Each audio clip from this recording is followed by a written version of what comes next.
Good afternoon, distinguished guests, keynote speakers, honorable delegates, and all participants.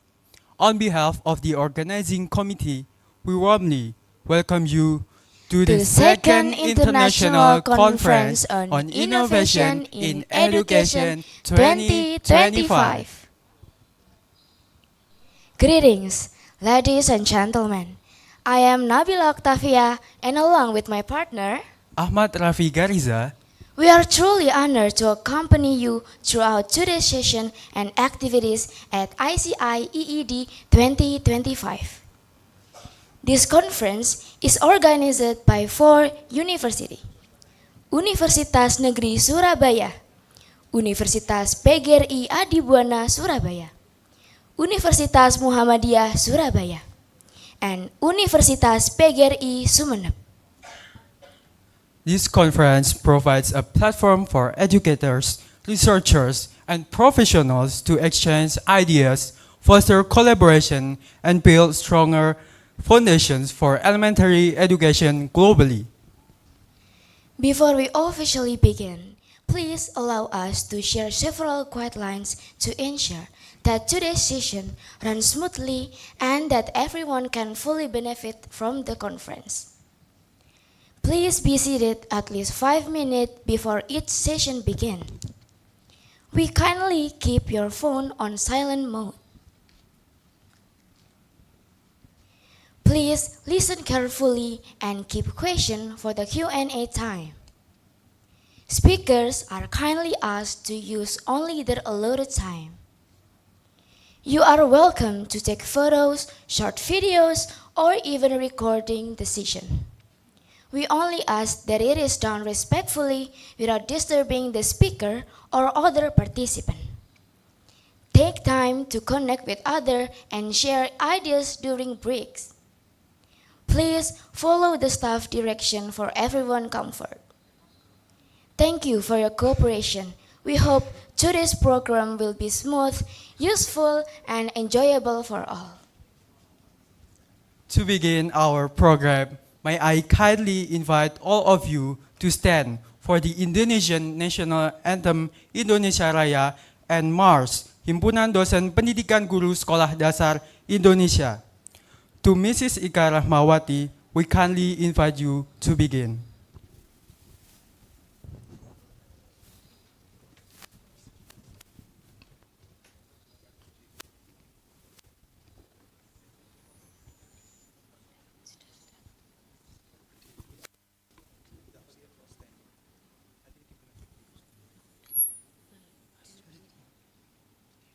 Hadirin dimohon berdiri.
Pancasila, majukan pendidikan Indonesia.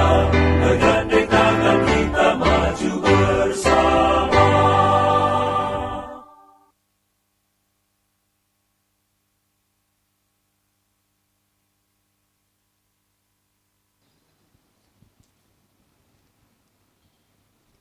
Ladies and gentlemen, thank you.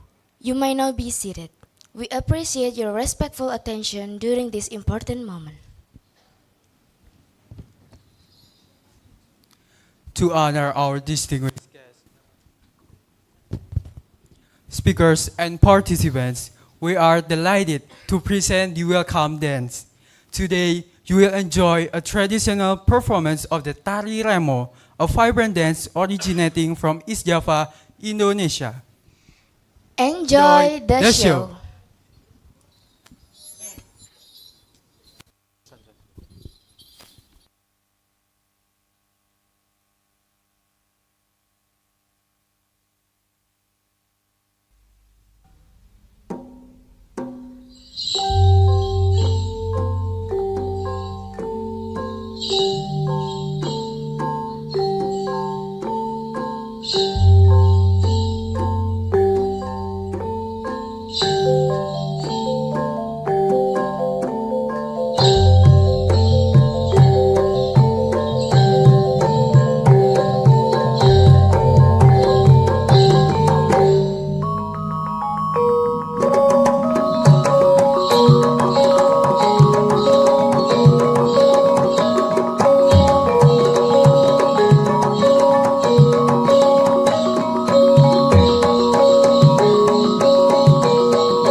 Tari Remo is traditionally performed as a welcoming dance for honored guests.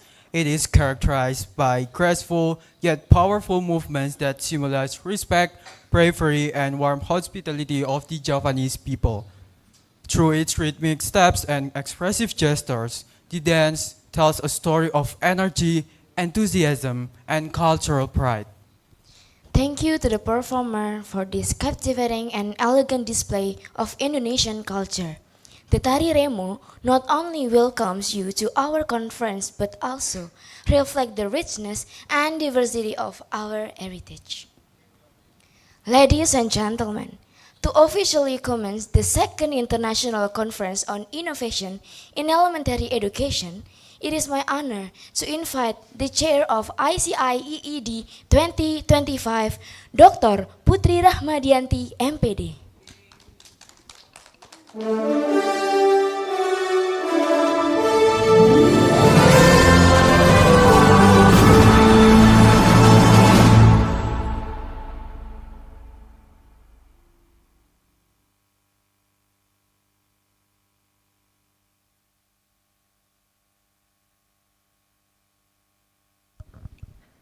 Cek. Alhamdulillah. Bismillahirrahmanirrahim. Assalamualaikum warahmatullahi wabarakatuh.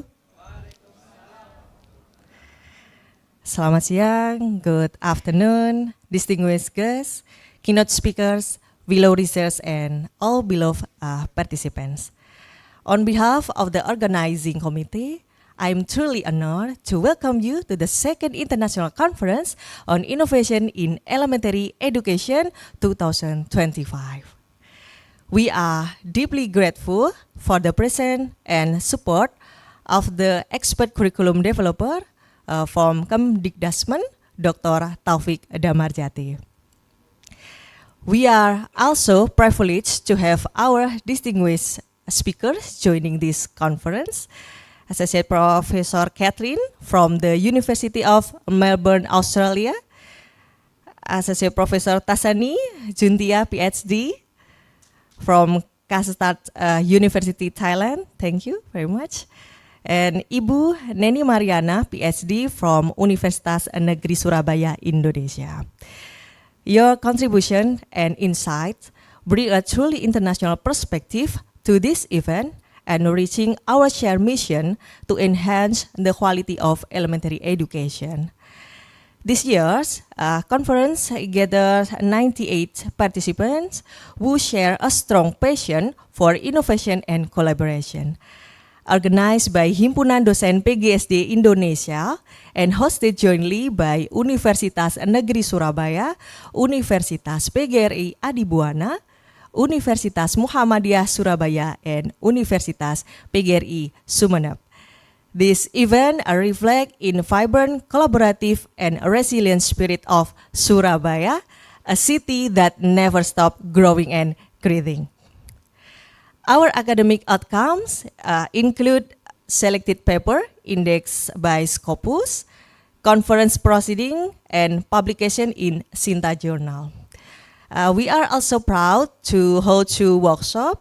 They are writing a scientific article and optimizing the management of elementary teacher education journals. These workshops aim to empower educators, research, and journal managers to advance the culture of quality research and publication. Let us use this moment to share knowledge, connect ideas, and create new collaboration that will shape the future of elementary education, not only in Indonesia, but also across the region.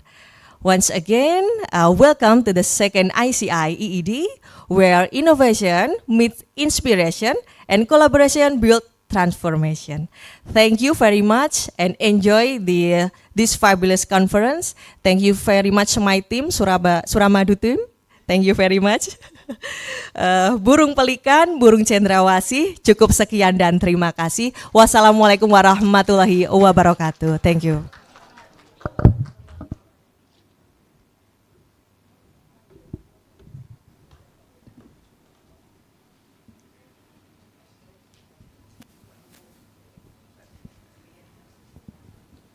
Thank you, Dr. Putri, for the report and for your commitment in leading the preparation of this conference. Ladies and gentlemen, to begin this series of welcoming addresses, it is our honor to invite Dean of the Faculty of Education, Universitas Negeri Surabaya, Profesor Dr. Muhammad Nur Salim, MSI.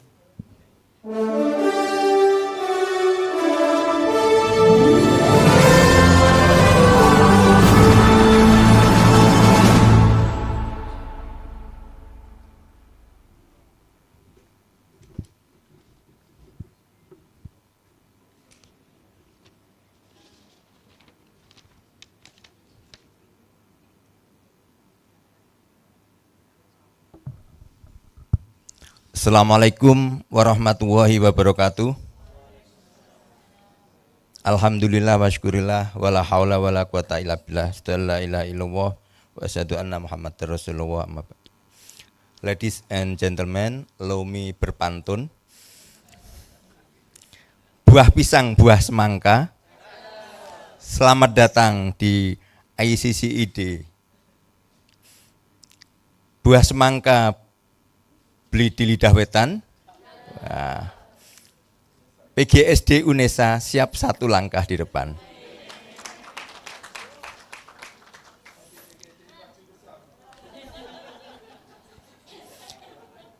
Ladies and gentlemen, good afternoon and welcome to the second International Conference on Innovation in Elementary Education. First of all, allow me to extend my warm greeting to the Honorable keynote speaker, all keynote speaker, distinguished invite guests, representative from partner universities, fellow research lecturer and student, and all participants joining us today. On behalf of Faculty Education UNESA, I am honored to welcome all of you to this meaningful academic gathering. ICEED has become a valuable platform for educators, researchers, and policymakers to share ideas, collaborate, and inspire one another in advancing elementary education. This year, the themes innovation, sustainability, and transformation in elementary education truly reflect our shared commitment to shaping a better future for education.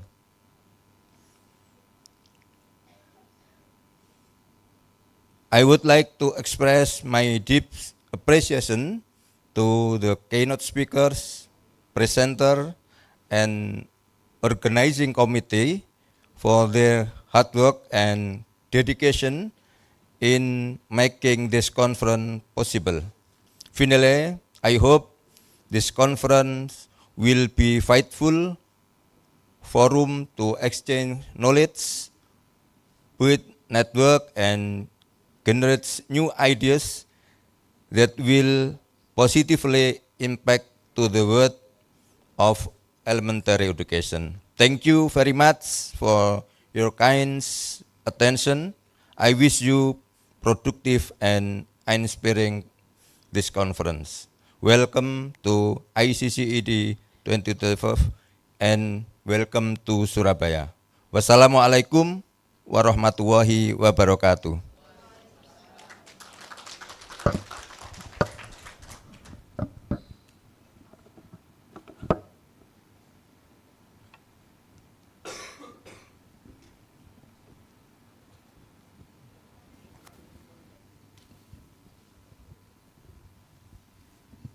Thank you very much, Professor Nur Salim, for your meaningful and encouraging words. Next, we are pleased to welcome the Dean of the Faculty of Teaching and Education, Universitas PGRI Adibuana Surabaya, Dr. Ahmad Khomaruzaman, MPD.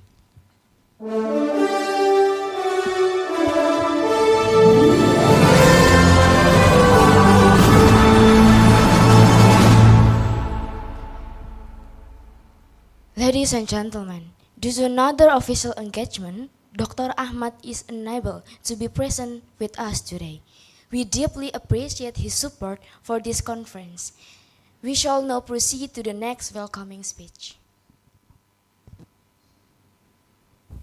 We now turn to the Dean of the Faculty of Teaching and Education, Universitas Muhammadiyah Surabaya, Mr. Ahmad Hidayatullah, SPD, MPD, PhD.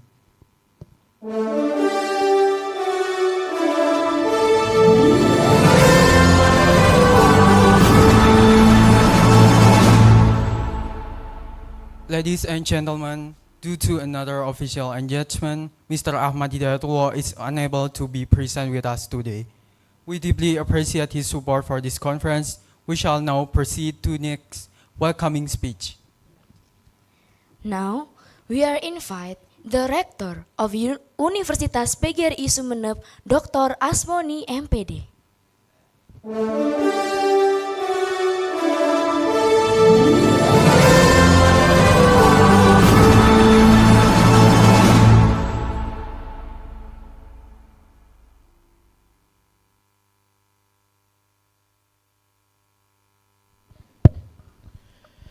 Bismillahirrahmanirrahim. Assalamualaikum warahmatullahi wabarakatuh. Salam sejahtera bagi kita semua. Swastiastu, Namo Buddhaya, salam kebajikan rahayu. Yang saya hormati segenap narasumber, Prof. Catherine dari The University of Melbourne, juga Prof. Tassani Juntia, PhD dari Thailand, Dr. Nini Mariana, SPD, MSc, PhD dari Universitas Negeri Surabaya, Dekan UNESA, Prof. Nur Salim, juga belum hadir Dekan dari Universitas PGRI Adibuana maupun Universitas Muhammadiyah Surabaya, para partisipan, para peserta, tim Suramadu, serta yang tidak kalah hebat di sini adalah Committee Chair of ICC ID, Dr. Putri Rahmadianti, MPD, yang sudah tadi menyampaikan laporan. Bapak Ibu sekalian, para peserta, ada sebuah kebanggaan bagi saya pribadi termasuk kami, Universitas PGRI Sumeneb, yang baru saja bertransformasi menjadi universitas yang sebelumnya ketika kita ada komunikasi awal sebagai tuan rumah, kita masih dalam bentuk sekolah tinggi, ada penggabungan dengan Akademi Kesehatan Sumeneb dalam satu badan penyelenggara kami, yaitu PPLP PT PGRI Sumeneb. Agustus kemarin kita bertransformasi menjadi universitas. Dan sebelumnya kalau saya secara pribadi dipercaya sebagai ketua, maka sekarang diberi kepercayaan kembali untuk melanjutkan menjadi rektor. Bukan sebuah kebanggaan, tapi ini menjadi beban sekaligus tanggung jawab, terutama dalam mengelola perguruan tinggi swasta. Kalau negeri PTNBH maupun BLU itu tidak seberapa beban. Tapi kalau PTS saya kira menjadi beban luar biasa. Bapak Ibu yang saya hormati dan berbahagia, saya rasa tema sekarang sungguh luar biasa. Kita sebagai para pencetak atau pendidik, minimal kita sebagai dosen, pendidik, dan calon pencetak, guru-guru atau calon-calon pendidik pada pendidikan dasar, rasanya kecerdasan, ya teknologi dan kecerdasan, apalagi kita sekarang ada AI, itu tidak mungkin lepas dari dunia anak-anak, gitu ya. Dan kita sebagai calon pendidik dasar, pencipta pendidik dasar, saya kira sudah punya tanggung jawab bersama untuk mempersiapkan bagaimana para putra-putri kita, anak-anak kita itu punya perimbangan keilmuan dengan nilai. Apalah artinya ilmu kecerdasan jika tidak diimbangi dengan nilai. Nah, saya yakin ICCDI sekarang yang kedua itu akan menghasilkan formulasi pemikiran, konsep-konsep baru, kolaborasi baru dari pemikir-pemikir, ya orang-orang hebat di ruangan ini, baik secara nasional maupun internasional. Ini akan lahir ide-ide baru, kolaborasi baru, riset-riset baru yang nanti bisa bermanfaat bagi pendidikan kita bersama, khususnya pendidikan di Indonesia dan juga pendidikan dasar di dunia, yaitu. Nah, saya mewakili sebagai tuan rumah, Pak Sumeneb itu jauh sebetulnya. Anda bisa jadi tuan rumah aslinya, kita berani, yaitu. Kalau yang ketiga dipercaya kembali di Jawa Timur, kita siap. Kalau misalkan mau, enggak apa-apa, mohon izin, enggak itu. Mohon izin.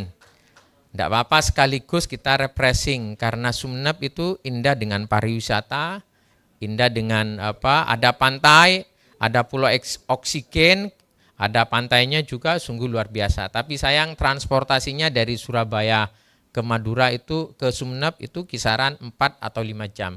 Oh ya, mohon maaf, sekarang sudah buka layanan rute penerbangan, sudah ada dari Sumeneb ke Surabaya, gitu ya.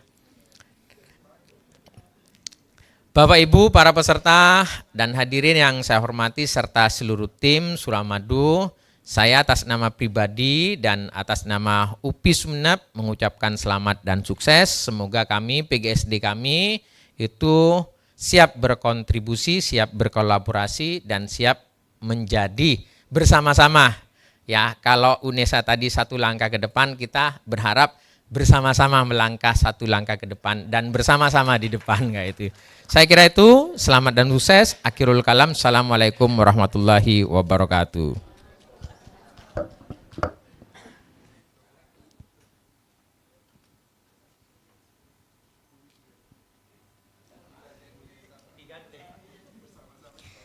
Thank you, Dr. Asmoni, for your inspiring and thoughtful speech. Ladies and gentlemen, we are pleased to invite Chairperson of the Indonesian Elementary School Teacher Education Lecturer Association, Dr. Widya Karmila Sari Ahmad, MPD.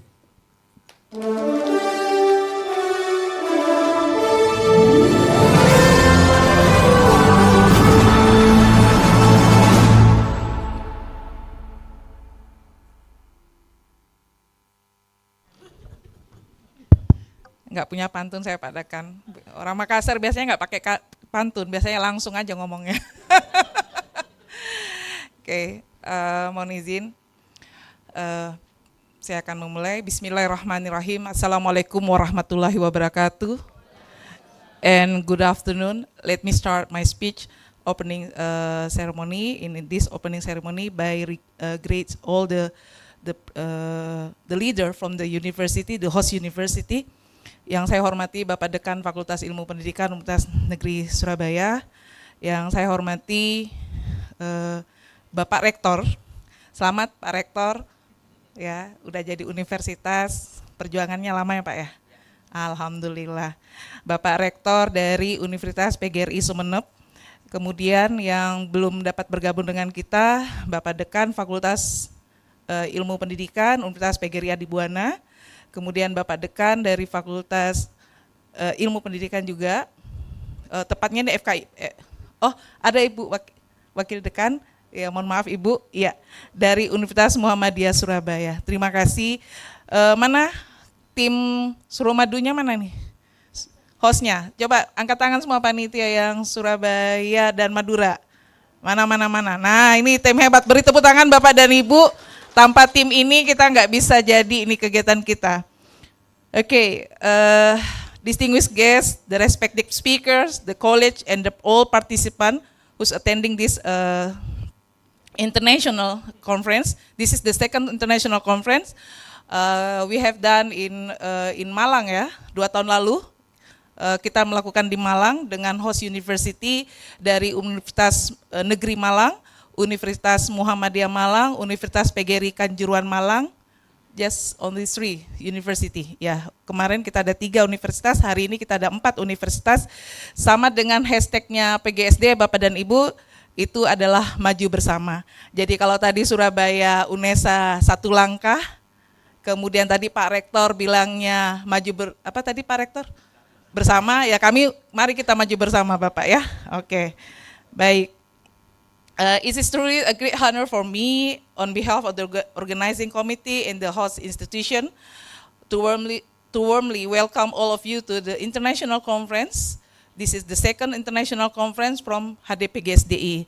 Let me tell you behind this activity. Jadi aktivitas ini Bapak dan Ibu adalah aktivitas dari bidang penelitian dan pengabdian dari Himpunan Dosen PGSD Indonesia. Bu Murfia silakan berdiri, ada Bu Murfia di bidang ini. Kemudian tentu teman-teman yang lain dari bidang yang sama. Kemudian kami menyampaikan keinginan kami untuk melakukan kegiatan kedua International Conference yang dilakukan per 2 tahun, Bapak dan Ibu. Kemudian teman-teman dari tim Surabaya dan Madura yang menyambut, terima kasih Mbak Putri. Mbak Putri boleh berdiri dulu nih, biar teman-teman lain lihat. Ini Mbak Putri, Kaprodi PGSD dari Universitas Negeri Surabaya, kemudian bersama seluruh tim. Alhamdulillah ini kita mulai dari bulan Juni ya Mbak ya. Ya, since June we start to discuss about this activity, dan ternyata alhamdulillah hari ini terjadi Bapak dan Ibu di tengah efisiensi. Ya, di tengah efisiensi yang terutama bagi kami LPTK negeri, alhamdulillah kita bisa gather terakhir the number of the participant yang mengirimkan artikel di angka berapa Mbak? 98, alhamdulillah. Kemudian boleh tepuk tangan ini, luar biasa menghimpun 98 peserta Bapak dan Ibu ya.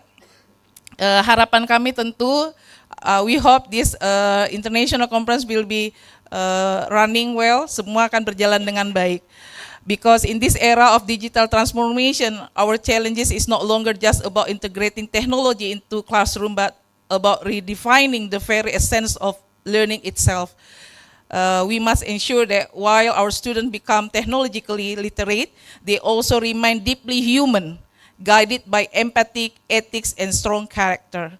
Mudah-mudahan nanti itu akan menjadi bahan diskusi kita di kelas-kelas baik yang akan dilakukan mulai hari ini sampai besok Bapak dan Ibu. This conference therefore is not merely about machine of algorithms, it's about how deep learning and AI can help nurture deep thinking, meaningful understanding and moral integrity among our students, especially at the elementary level, including our student in PGSD. Ladies and gentlemen, all the participants, education in this age of AI should not make children passive consumers of technology, but active creators, critical thinkers, and compassionate individuals. We believe that EA can be empowering tool not to replace teacher, but to enhance the role of the teacher as mentors, facilitators, and moral guides. As we explore today's theme, let us open our minds to new perspectives. We will hear from the world-class researcher, policymaker, and practitioners who will share their insight and how to design learning that is not only smart but also soulful. Jadi ada istilah yang saya ambil Bapak dan Ibu, jadi not only smart but also soulful. Jadi ada jiwa di dalamnya Bapak dan Ibu. Learning that cultivates both the mind and the heart. Jadi kita akan kombinasikan antara pikiran dan hati, ya Bapak dan Ibu, supaya anak-anak kita ke depan bukan hanya punya kecakapan intelektual yang baik, tetapi juga punya karakter, attitude, etik, sikap yang baik. Okay. And finally, I would like to express my deep gratitude to all keynote speakers. Thank you very much for your coming, the candidate Professor Dr. Neni, and, and Miss from Thailand. Oke, I'm sorry, I forgot your name. Oke, and tentunya nanti akan bergabung dengan kita secara online ya, Mbak Putri. Ya, yang secara online nanti kita mulai dari yang mewakili Bapak Menteri ya Pendidikan Dasar dan Menengah. Nanti akan kita dengarkan secara online. Beliau juga menyampaikan permintaan maaf kepada kita semua bahwa tidak dapat hadir di ruangan ini. Demikian juga nanti yang dari Melbourne, ya seperti itu juga akan kita dengarkan secara online. And now with great enthusiasm and optimism, okay, and I ask all of us on behalf of the HDPGSDI dengan hashtag Maju Bersama, Bapak dan Ibu, mari kita sama-sama membuka kegiatan ini dengan membaca Bismillahirrahmanirrahim. Thank you very much and enjoy this activity. Thank you, terima kasih. Wabillahi taufiq wal hidayah. Assalamualaikum warahmatullahi wabarakatuh.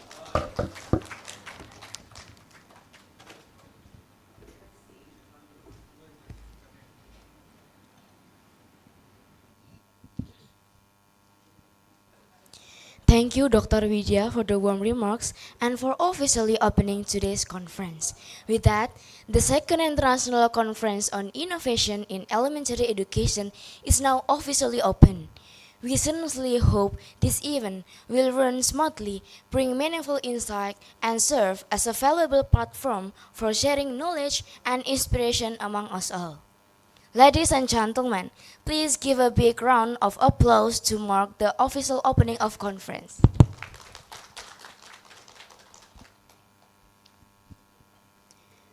Ladies and gentlemen, it is now our great honor to welcome our keynote speaker, head of the Agency for Standard Curriculum and Educational Assessment under the Ministry of Primary and Secondary Education, Professor Dr. Tony Toharudin SSC MSc, which will be represented by Dr. Taufik Damarjati MT, Intermediate Expert Curriculum Development.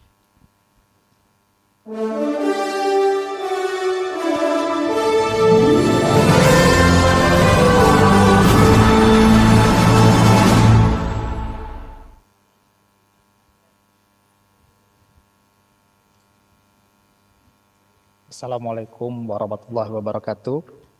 Very good morning, everyone. Very good afternoon, everyone. Sorry.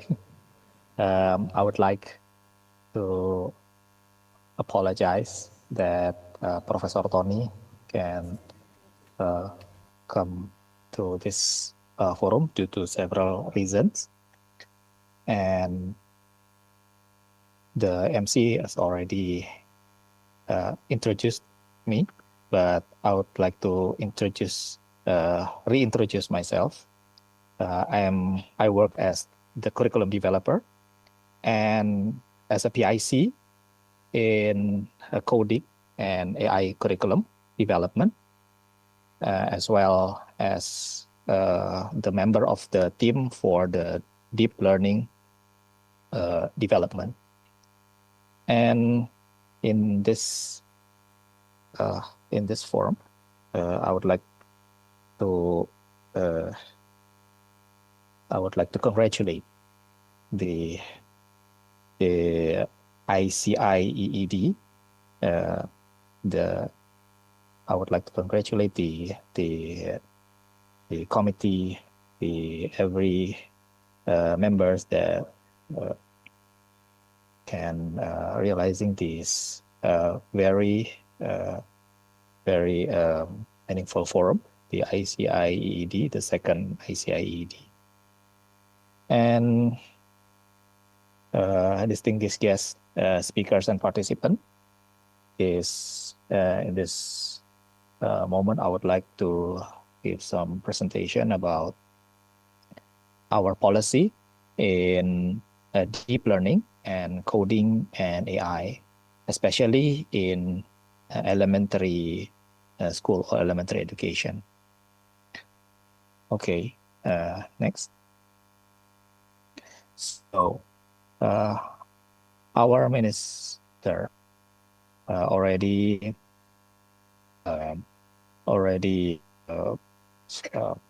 give some information to everyone that our ministry now trying to realizing the quality education for all, and we have 12 priority programs, and 2 of them is deep learning and coding and AI. But this is only a small part of the 12 priority programs. Yeah, we have also the priority program for improving teacher qualification, competency, and welfare. We have the 13 years of compulsory education, start from early education, and we have also the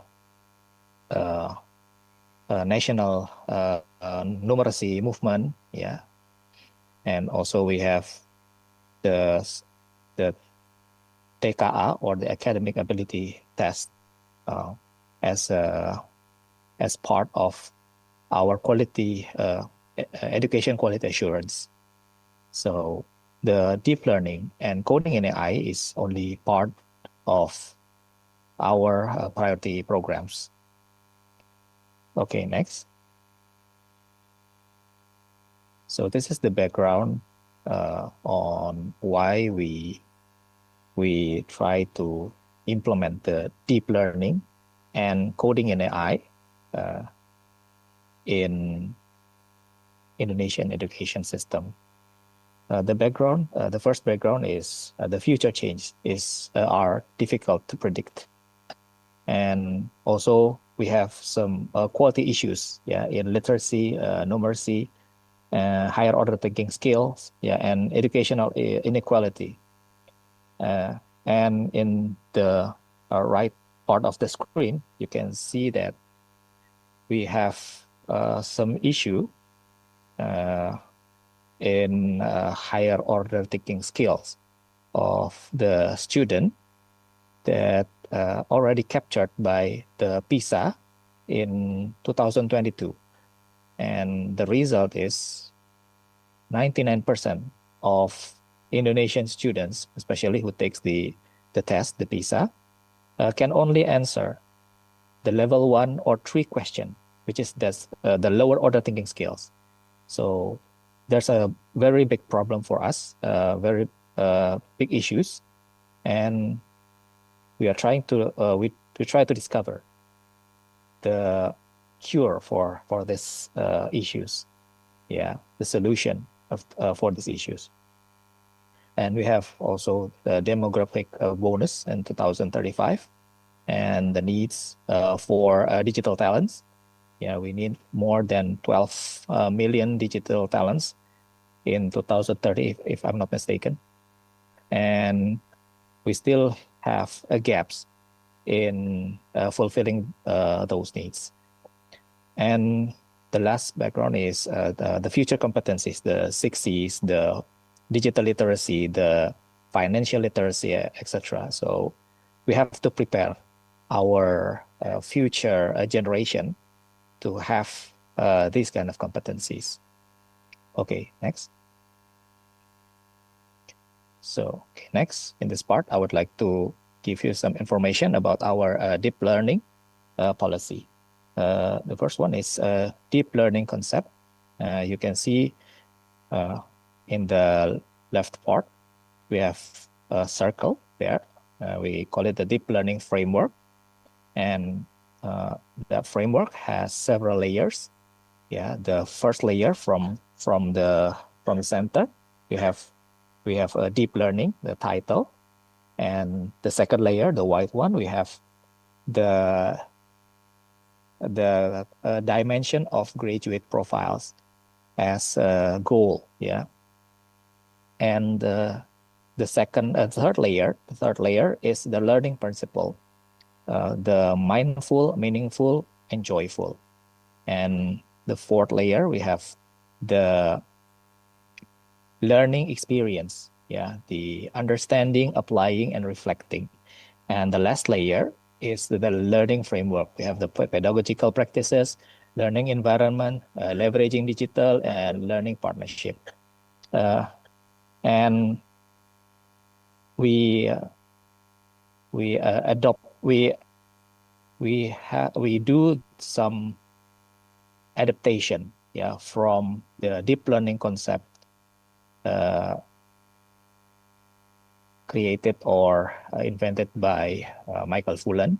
Yeah, we try to adapting the concept into our value, Indonesian value, and we modify the concept. But if you see further, or you can see that some of the components is still there, the Michael Fullan's concept, yeah, like pedagogical practices, learning environments, leveraging digitals, and also the learning partnership. And we also define a definition, the new definition of deep learning in our context, that the deep learning is an approach, the learning approach that honors human dignity by fostering a learning atmosphere and process that are mindful, meaningful, and joyful. And it integrates the holistic and interconnected processes of intellectual, ethics, aesthetics, and kinesthetics that engage learner in learning. So this is our concept, our new definition of our version of deep learning, yeah, the Indonesian deep learning. Okay, next. So this what we define the learning principle, yeah, the mindful. So the mindfulness means that this student develop a personal awareness to become active and self-regulated learner. And the meaningful means that the students are able to construct new knowledge upon existing understanding and contextualize the knowledge into real life situation. So meaningful learning means the contextualization of the learning process and also the learning material. So, and the last one is joyful. So joyful learning promotes a positive, engaging, motivating learning environment that challenges students as they feel valued and appreciated for their participation and contribution. So that's the 3 principles of deep learning and our version of deep learning. Okay, next. And the next part is the learning experiences. This is the heart of our deep learning. So we have 3 phases of a deep learning process or deep learning learning experience. The first one is understanding, and then the second one is applying, and the third one is reflecting. And understanding means the understanding the fundamental knowledge, concept, and theory. Applying, of course, applying the concept and theory, and reflecting is transferring the concept and theory into different situation, emphasizing the student to manage their learning process independently. We also learn some theories and also implementation from Australia. Yeah, a couple of months ago, we visit the IN team visit the South Australia, and we learned the implementation of deep learning in South Australia, in Adelaide, and we also found the similar concept of in their curriculum framework. Yeah, they have understand, do, and be. Yeah, but the meaning of the understand, do, and be is quite similar with understanding, applying, and reflecting. We also found the similar concept like surface, deep, and transfer. So it's similar concept, but we have our own terminology. We have the understanding, applying, and reflecting as the learning experience in deep learning. So we do hope that when the teacher delivers the material and he can give the student the learning experience as I already mentioned in this slide, the student can learn deeper than before, and they can do some complex task, and also they can do some problem solving skills. Yeah, and they can also contribute to their daily life, to the society, yeah, and also they can implementing the concept or the theory or the knowledge that's all they are already learned. Okay, next. And the teacher's role in deep learning is as an activator, as the collaborator, and also the cultivator of culture. Yeah.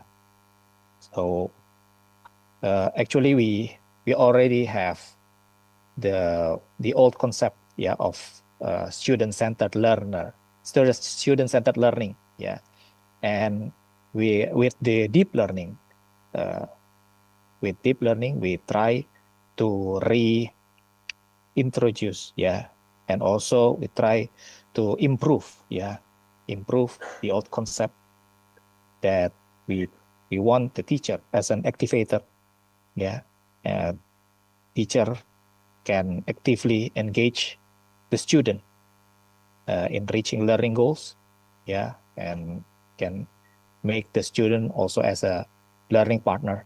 Yeah, we also want the teacher to collaborate, yeah, collaborate not only with students but also the colleges, the other teachers, the families, the parents, the communities, or the industry in terms of the vocational school, yeah.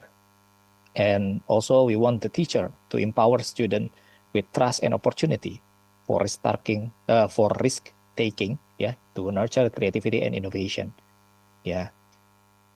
So we want the teacher to give some freedom, yeah, to the student to explore the information, to explore the methodology, to explore the theory, to explore the way they can solve some problem, and to implement the knowledge that they already learned. Okay, next. So this is the example of implementation of deep learning in elementary school. Yeah. Okay, next. So we developed the academic paper or policy paper, which was published on February 2025, and also we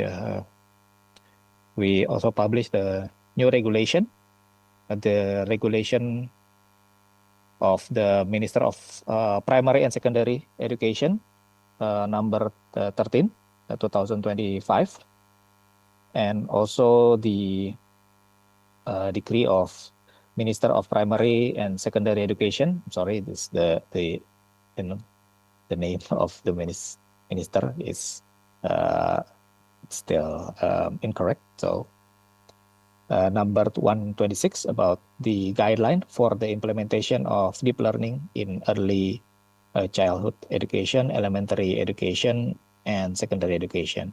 And also we published the head of the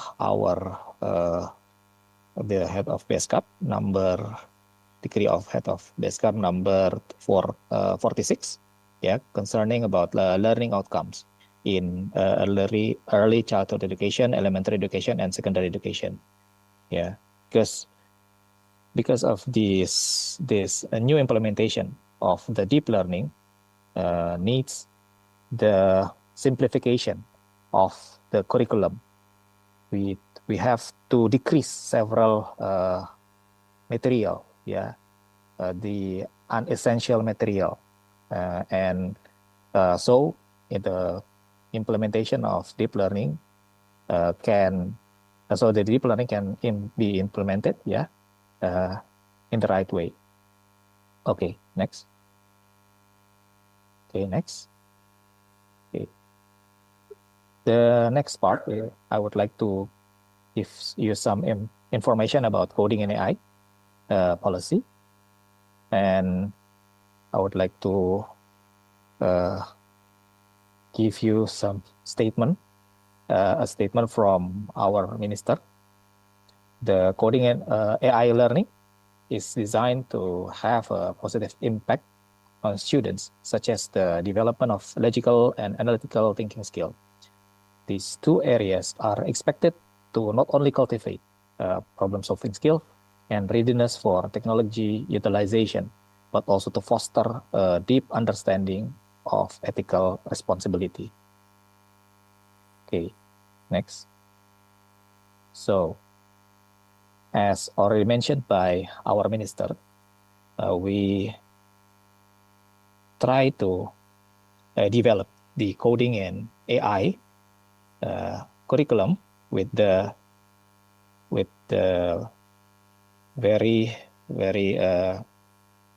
human-centered approach concept. Yeah, and the goal, the aim of coding and AI as a subject is to respond the digital transformation by preparing the student to be able to think critically, systematically, and logically, and have ethics and also responsibility in utilizing and developing the technology. Yeah, as already mentioned by our minister at the previous slide. And we emphasize in the human-centered approach or mindset. Yeah, so we try to introduce the technology to the student for them to understand. Yeah, to give them understanding that the technology is utilized and also developed to increase the quality of human life. Yeah, the quality of human life. So we try to give them the concept or the understanding that that they should not they shouldn't hardly rely on the technology, especially the digital technology or the AI technology. Yeah, and also the coding and AI is implemented as elective subject from grade 5 to 12. Yeah, which means that not all the school implement this subject. So it depends on the facility, depends on the IT infrastructure, and the most important thing is it depends on the teacher. Yeah, and it's implement gradually. Yeah, start from grade 5, 7, and 10 in this academic year. Yeah, and now as from the data, the current data, we have more than 11,000 schools already implement the coding and AI as the elective subjects.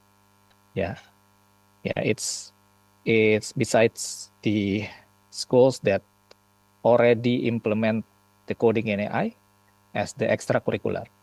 Yeah, so we have now, as from the data, we can say that we now have about 11,000 schools already implement the coding and AI as elective subjects. Okay, next. So, okay, this is the references that we use to develop our coding and AI curriculum. Yeah, we use the reference from UNESCO, ICT Computer Framework for Teachers. We use also the Computer Science Teacher Association, the CSTA, K-12 Computer Science Standard. We use the UNESCO AI Competency Framework for Students and UNESCO K-12 AI Curricula. And we, as already mentioned before, we emphasize on the human-centered approach. And we also promote that coding and AI not only can be implemented by a digital device, but also the it can be implemented by the unplug method. Yeah. So we introduce the flexibility of the implementation of the subjects. Yeah. They can choose by the internet-based method, plugged, and the unplugged method as well. Okay, next. So from those references, those 4 references, we define the expected graduate competencies. Yeah. And for the elementary school, we separate it into 2 dimensions, the coding and the AI. Yeah. And we define the expected graduate competencies that you can read in this information, yeah, in the slide. Yeah. Like generate a solution to everyday problems, and also compile the steps and logical with phrases or symbols, a simple conditional instruction, yeah, to implement the simple and conditional instruction, to understanding the technological dystopia, and also the impact of AI in everyday life, and also the ethics. Yeah, that's the most important thing. And also they can distinguish the technology, yeah, between the AI and non-AI technology, and also the basic concept of input, process, and output. Okay, next. So from the expected elementary school graduates competency, we transform it into the learning outcome, yeah, into learning outcome in phase C, yeah, or for the grade 5 to 6, yeah, because we already stated that we implement the coding and AI subject as the elective subject in from grade 5, yeah. So we formulate the learning outcome for the phase C, and the elements separated into 4: the computational thinking element, the digital literacy, the AI literacy and ethics, and the AI utilization and development. Yeah. So we transform it from the expected elementary school graduates competency into the learning outcome. Yeah. The narration is it's quite similar, yeah, between the expected elementary school graduates competency and the learning outcome, but we modify some of them. Yeah. Okay, it's like for the AI literacy and ethics, yeah, the student will be able to understand the simple concept of AI, the benefit and impacts of AI, the principle of that AI is developed to improve humans' welfare and should not harm humans, understand the differences between human and computer, differences between intelligent and non-intelligent machine, and also the basic ethics in using AI, such as empathy and not harming the others. Yeah, and also the student will be able to simulate on how AI works and understand on how AI system can predicts some output. And we also with this learning outcome, we also promoting that the school, yeah, the elementary school can the teacher and in elementary school can deliver this material through the unplug method.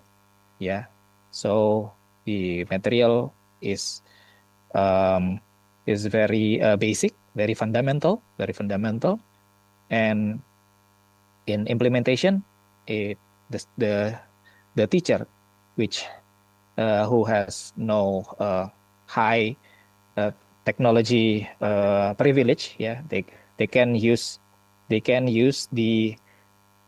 unplug method. Okay, next. Oh, sorry. And yeah, we also develop some inspiration for the teacher,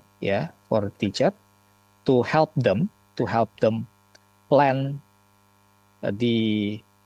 make some learning lesson plan, and also implement the learning process through the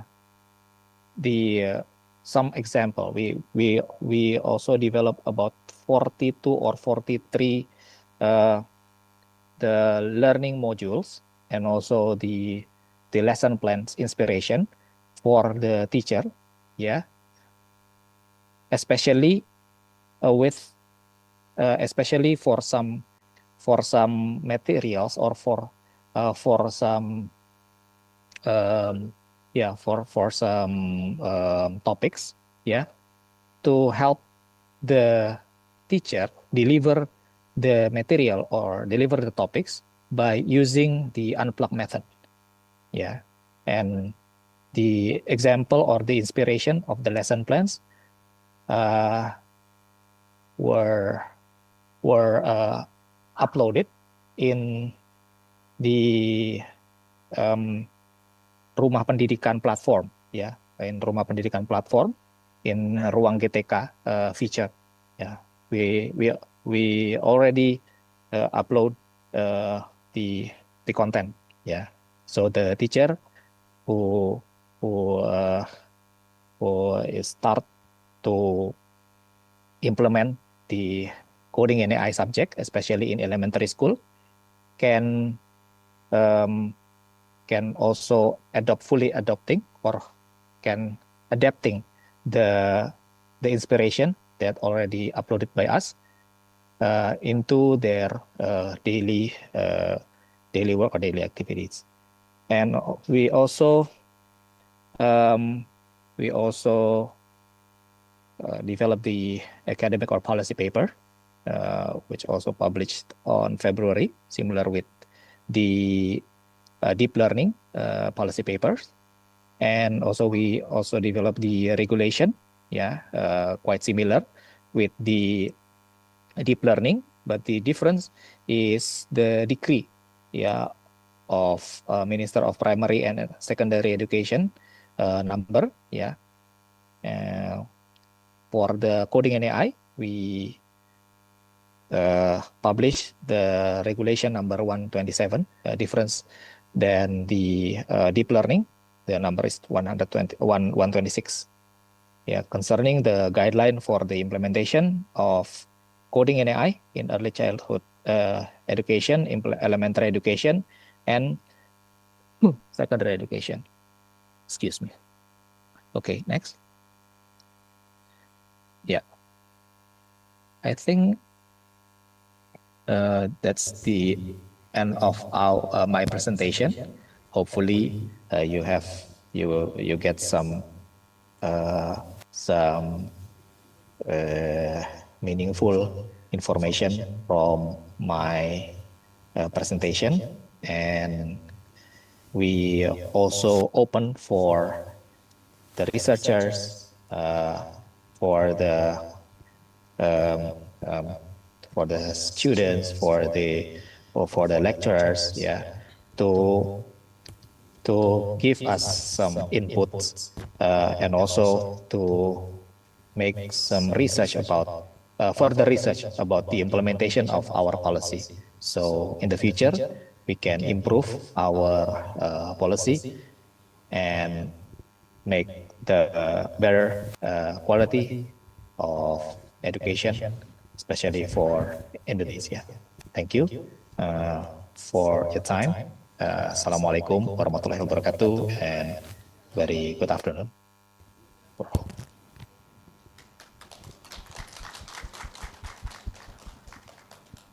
Thank you, Dr. Taufik, for your inspiring and enlightening keynote. As a token of appreciation, we would now like to present a certificate to our keynote speaker.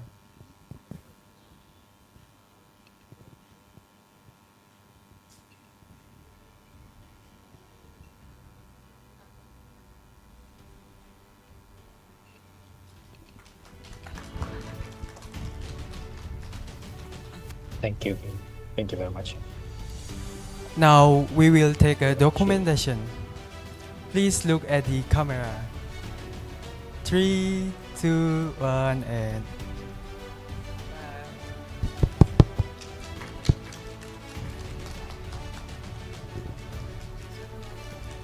again, thank you very much, Dr. Taufik, for your insightful keynote address.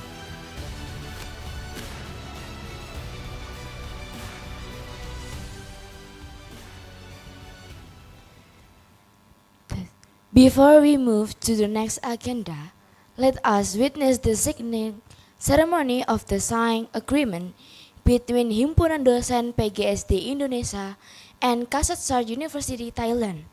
We kindly invite the representative of Himpunan Dosen PGSD Indonesia, Mrs. Widya and Professor Tasani from Kasetsart University Thailand. We also invite Mr. Farid and Mrs. Cecil from Himpunan Dosen PGSD Indonesia. Proceed.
Thank you.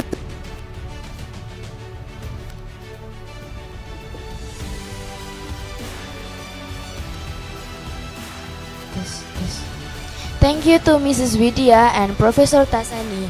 Also thank you to Mr. Farid and Mrs. Cecil.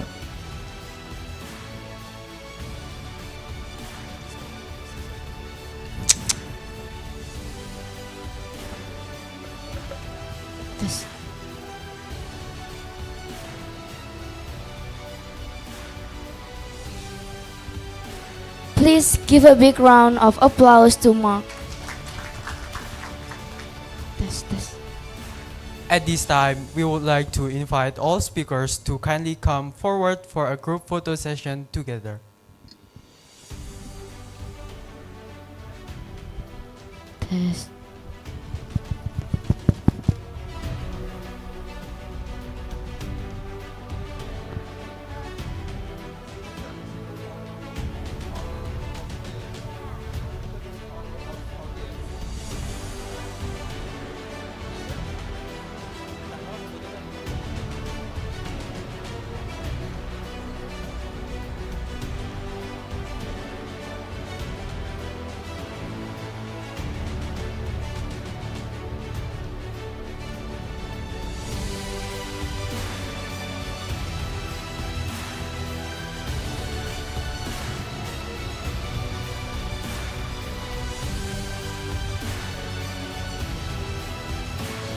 Okay, for the first photo is use formal pose.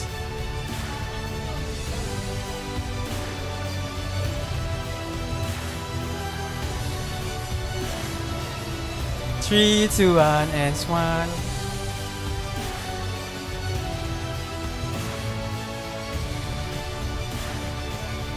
Okay.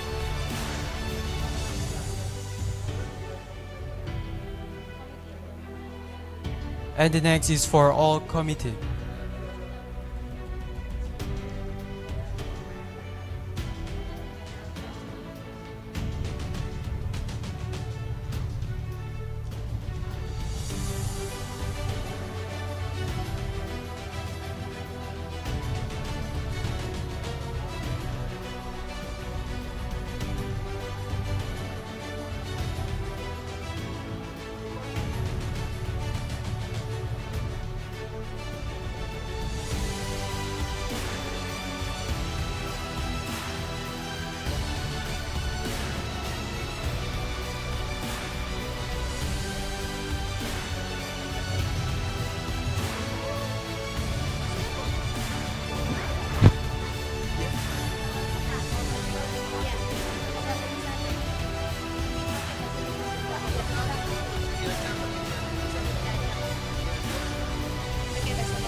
Tes. Peserta dimohonkan untuk berdiri agar kita bisa mengambil dokumentasi secara bersama-sama.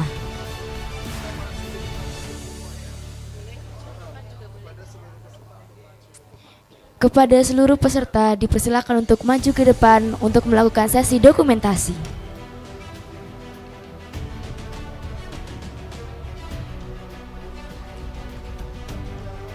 Kepada seluruh peserta dipersilakan untuk maju ke depan untuk sesi foto bersama-sama.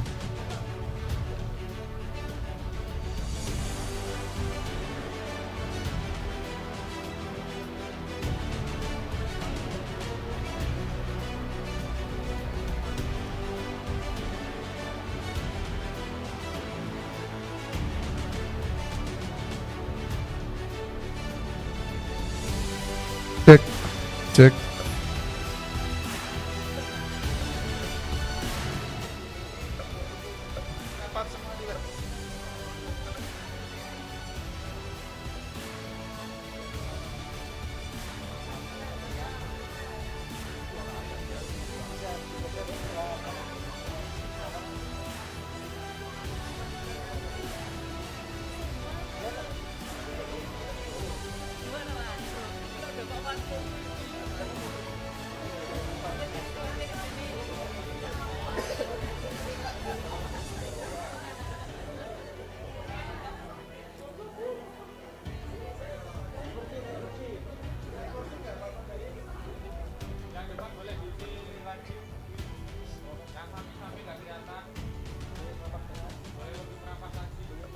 Foto formal dulu ya Bapak Ibu.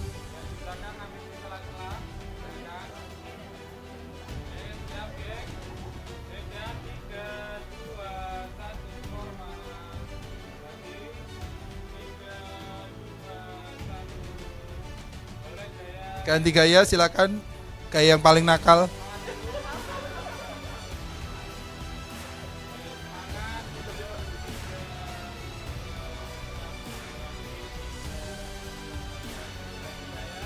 Oke, sekarang kita mau video jargon HDPGSDI ya. Musiknya boleh dimatikan nggak? Ya. Diapain Mas? Kalau saya bilang HDPGSDI jawabannya maju bersama, bukan perutnya yang maju ya. Diapain Pak? HDPGSDI maju bersama. HDPGSDI HDPGSDI maju bersama.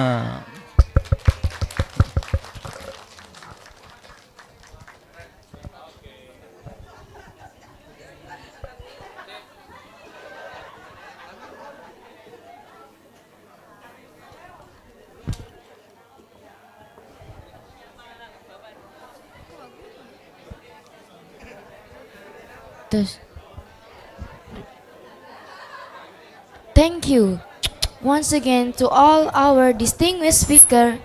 We truly appreciate your time, dedication, and contribution to today's conference.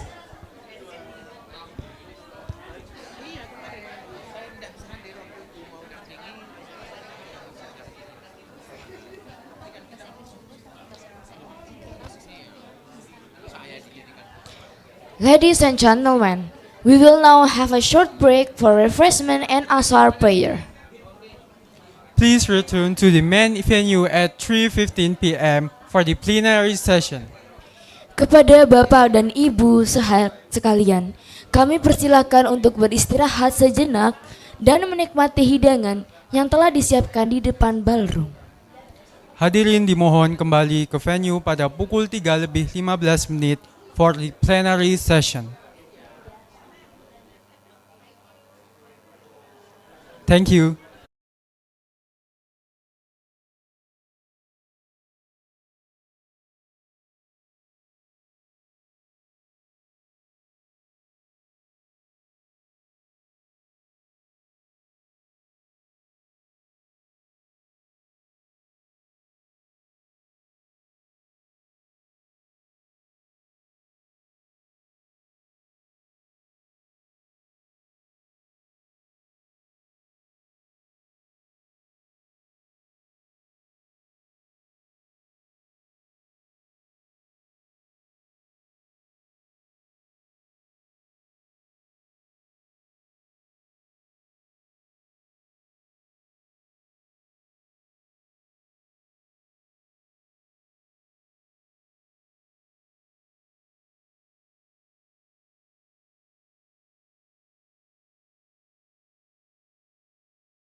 Ladies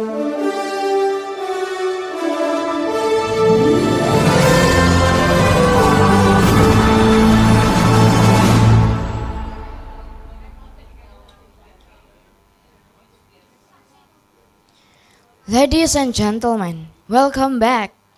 We will now proceed to the first plenary session, moderated by Miss Ismatunaila SSI MPD from Universitas Muhammadiyah Surabaya.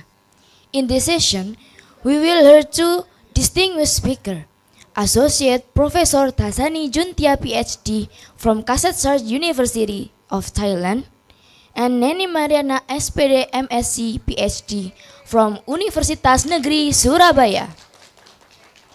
To Miss Ismatun, the time is yours.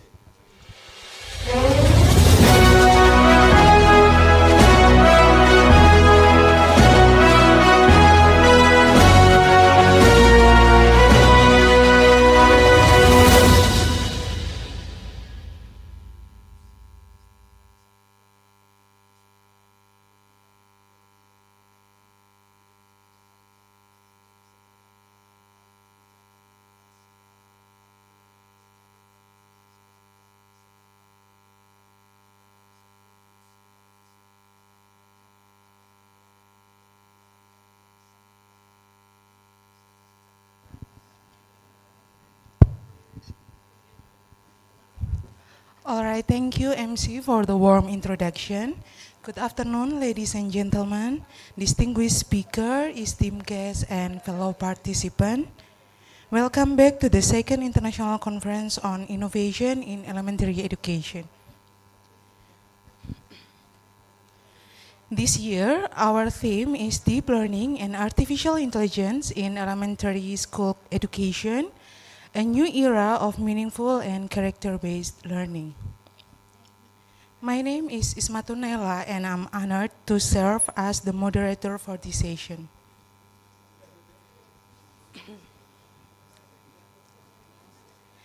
Today, we will discuss how deep learning, which engage both the heart and mind, combined with the advancement of artificial intelligence, can transform the way we teach and nurture young learners. It highlights not only the importance of knowledge, but also the values and character that must accompany it.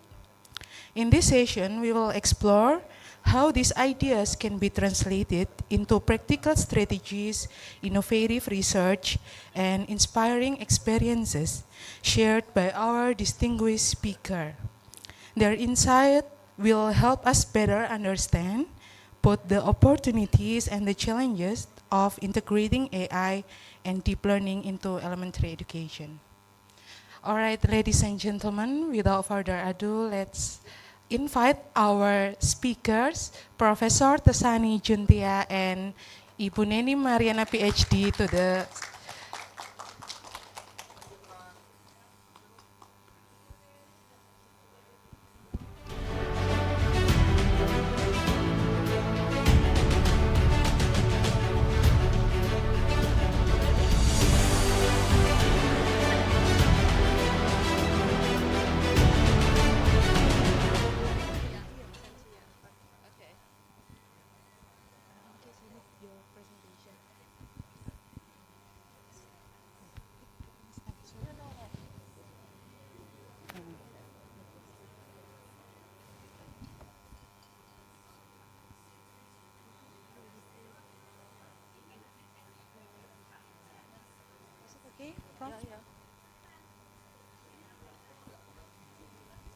All right, ladies and gentlemen, before we begin, allow me to share the structure of our session. Each speaker will deliver their presentation for approximately 40 minutes. After the presentation, there will be time for Q&A session. For the Q&A, you may raise your hand and kindly state your name and affiliation. Please also mention to whom your question is addressed. Now, it is my pleasure to introduce our speakers in this session. Our first speaker is Professor Tasani Juntia, PhD from Department of Teacher Education, Faculty of Education and Development Science, Kestar University, Thailand. Can you share the CV?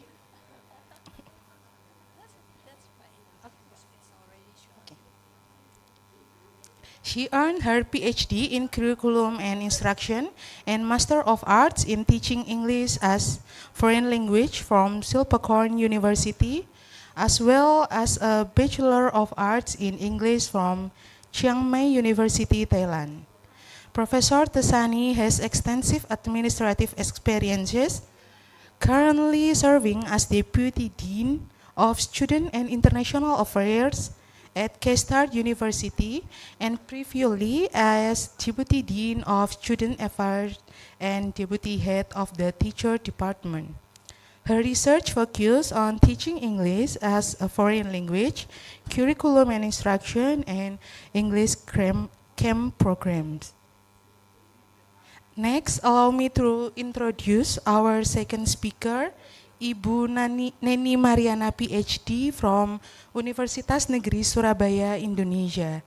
She completed her PhD in education at Murdoch University, Australia, her master's degree at Utrecht University, Netherlands, and her bachelor degree at Universitas Negeri Surabaya. Dr. Neni is currently the coordinator of the Elementary Education Master Program and serves as a member of the national team for the Teacher Professional Program under the Ministry of Religious Affairs and Ministry of Education. She has published 14 Scopus Index articles, 3 international book chapters, and she has published 10 edited books with more than 1.4 billion rupiahs in research grant.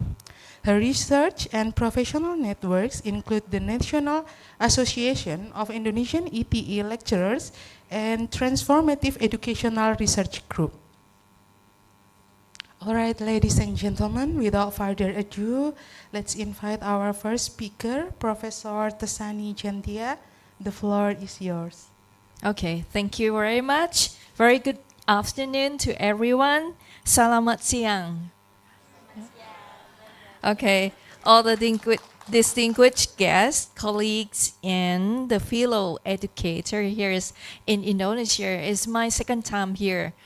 The first time in Semarang and this time in Surabaya. Very pleased and thank you very much for a very warm welcome since yesterday at the airport.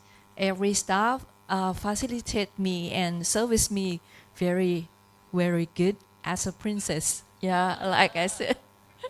Yes.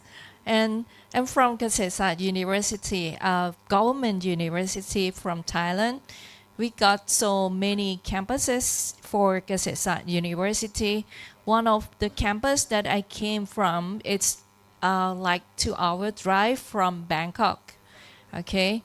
And from the Faculty of Education and Development Science, we got so many majors in my faculty. For example, I'm from the English education major, math education major, physical education major, agriculture education major, also music education and science education major.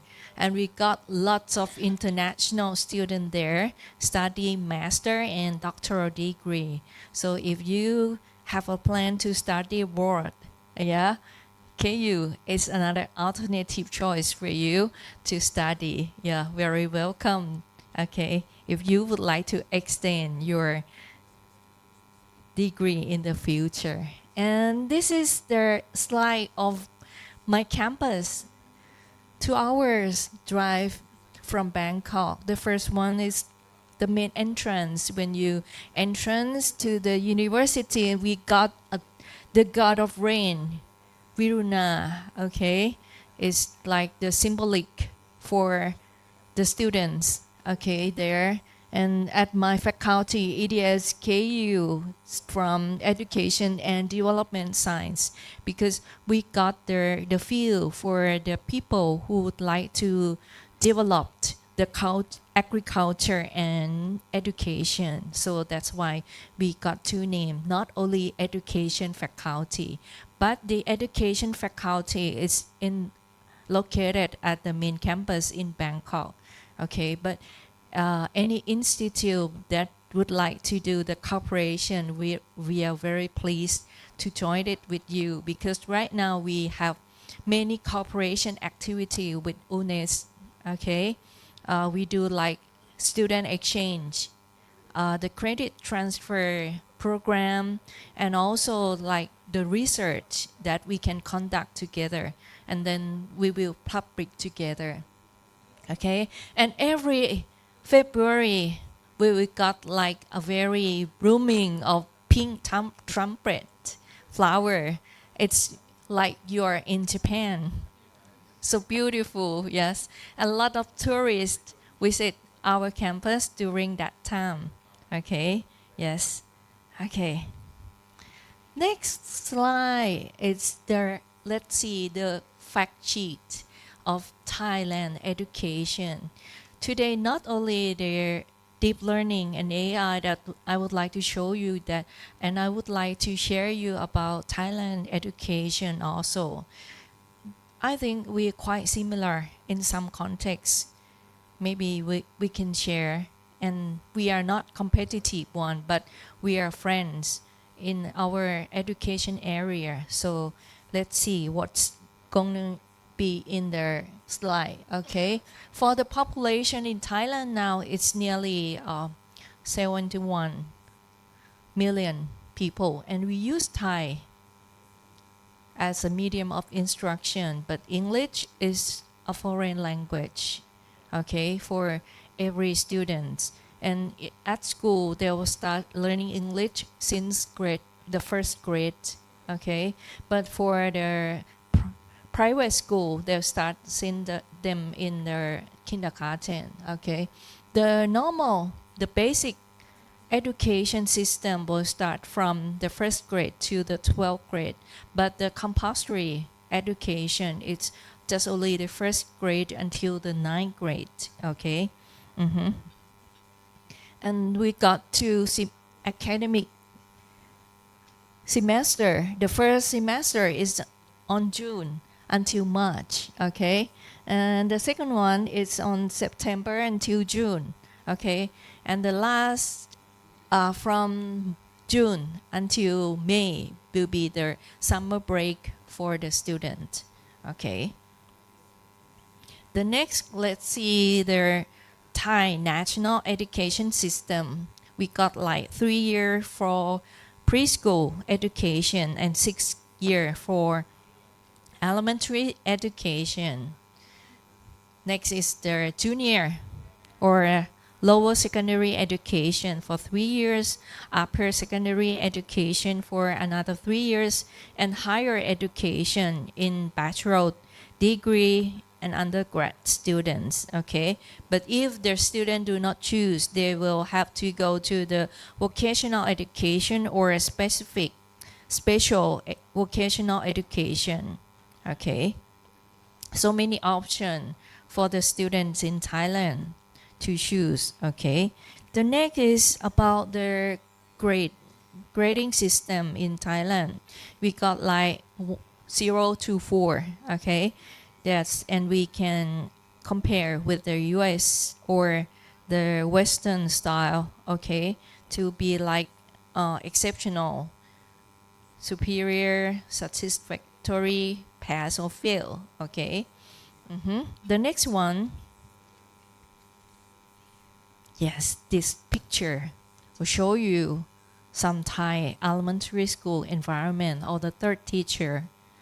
Yes, in every morning, the student will stand in line in front of the flag pole, and we will hoist the flag pole, to sing the Thai national anthem.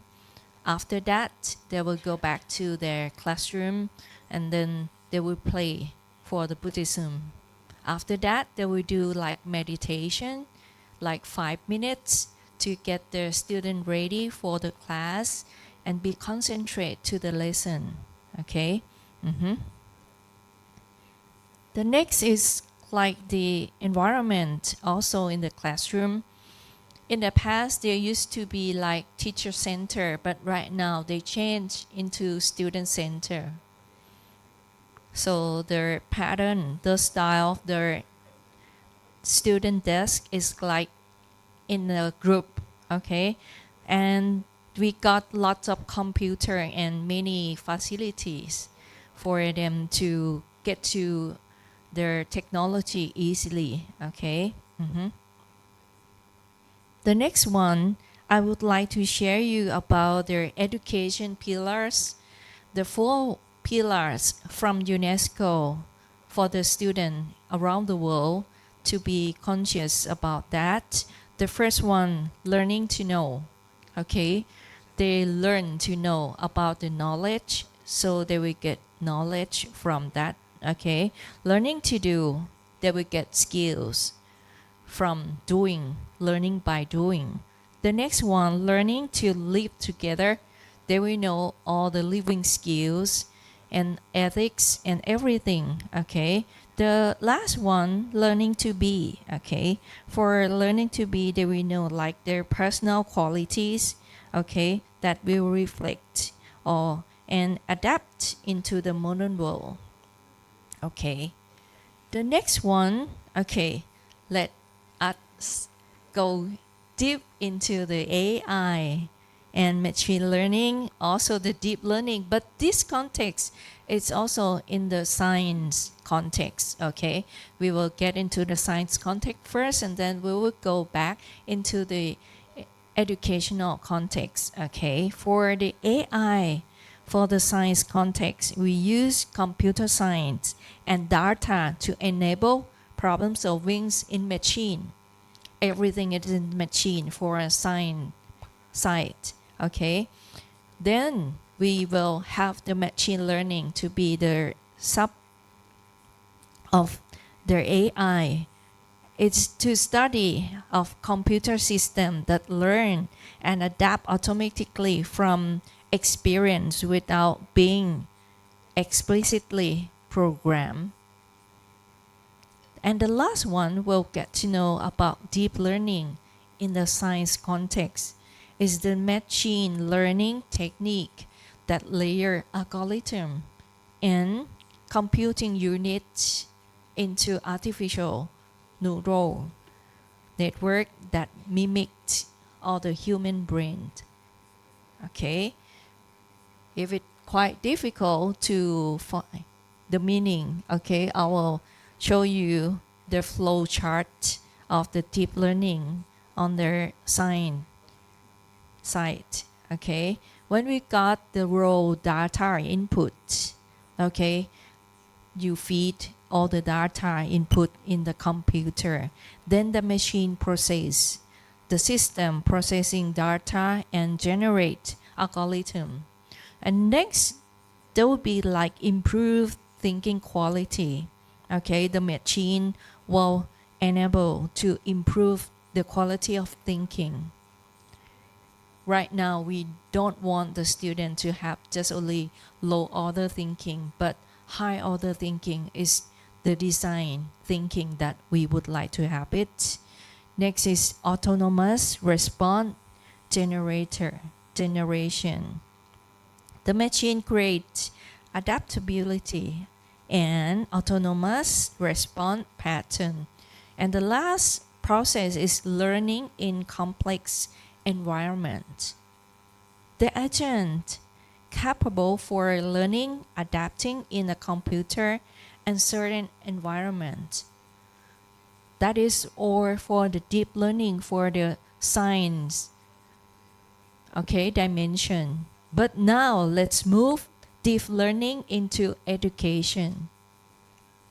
Okay, for the concept of science is not related to the education anymore, because the deep learning, yes, in education is a learning process in which individual apply learn knowledge in a new context that is from NRC. Okay, they mention and they give the definition of that, and they transform the role of teacher to that of actuator who design experiences that build global competency using the real-life problems solving. And Fullen and Scott, both of them got a very influence in deep learning this time. Okay, and also it's a kind of modern technology of pedagogy that attempts to promote a sustainable future and also will provide a fun education happen in the term of personal development. Deep learning not also developed the knowledge, the skill, but their personal development too. Okay. This picture will show you the Bloom learning outcome. Okay.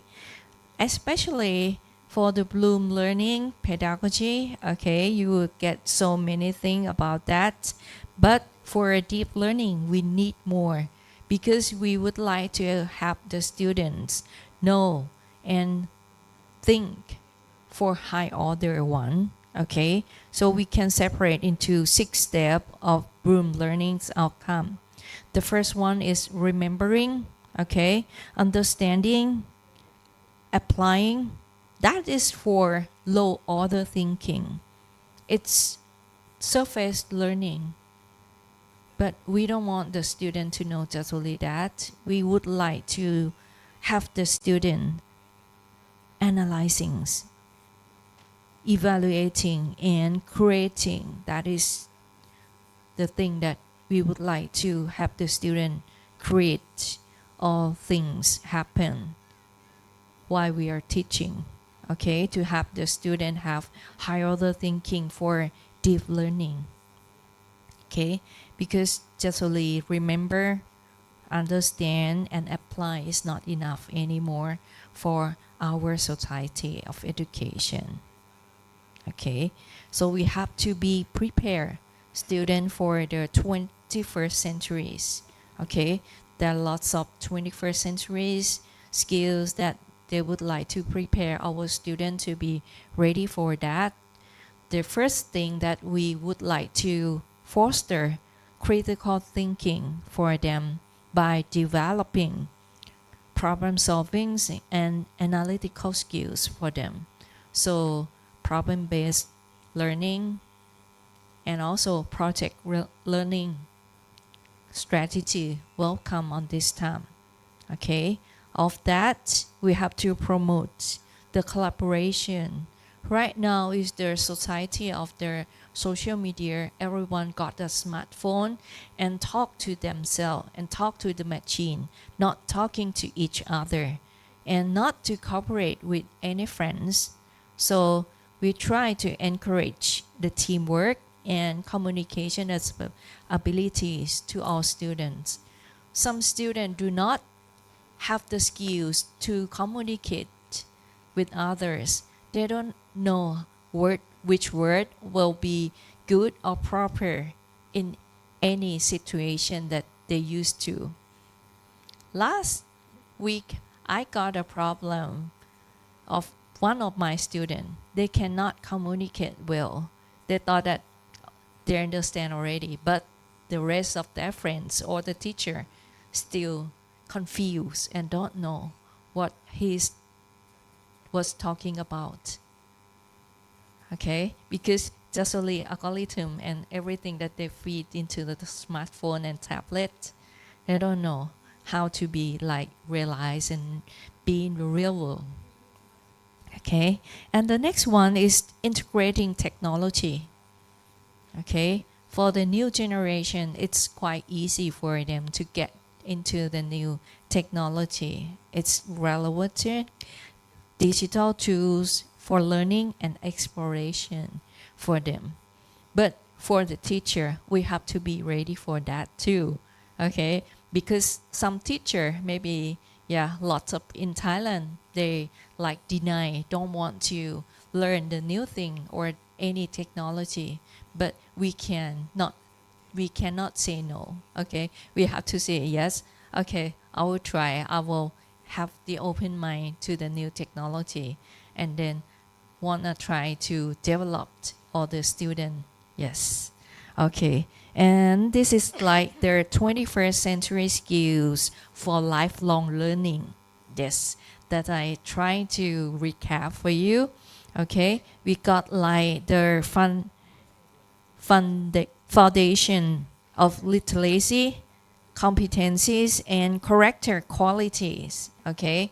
For their foundation literacies, okay, that will show how student can apply or core skills for the everyday task. The 6 skills that we would like to have the student for that is the literacy, okay. The second one is numeracy, the study of the number, okay. The third one is scientific literacy, okay, then we know how to do the experiment, okay. The fourth one is ITC literacy. I'm not sure that all of the audience got my slide or not. No? Not yet. Okay. Yes. Shall I wait for the slide?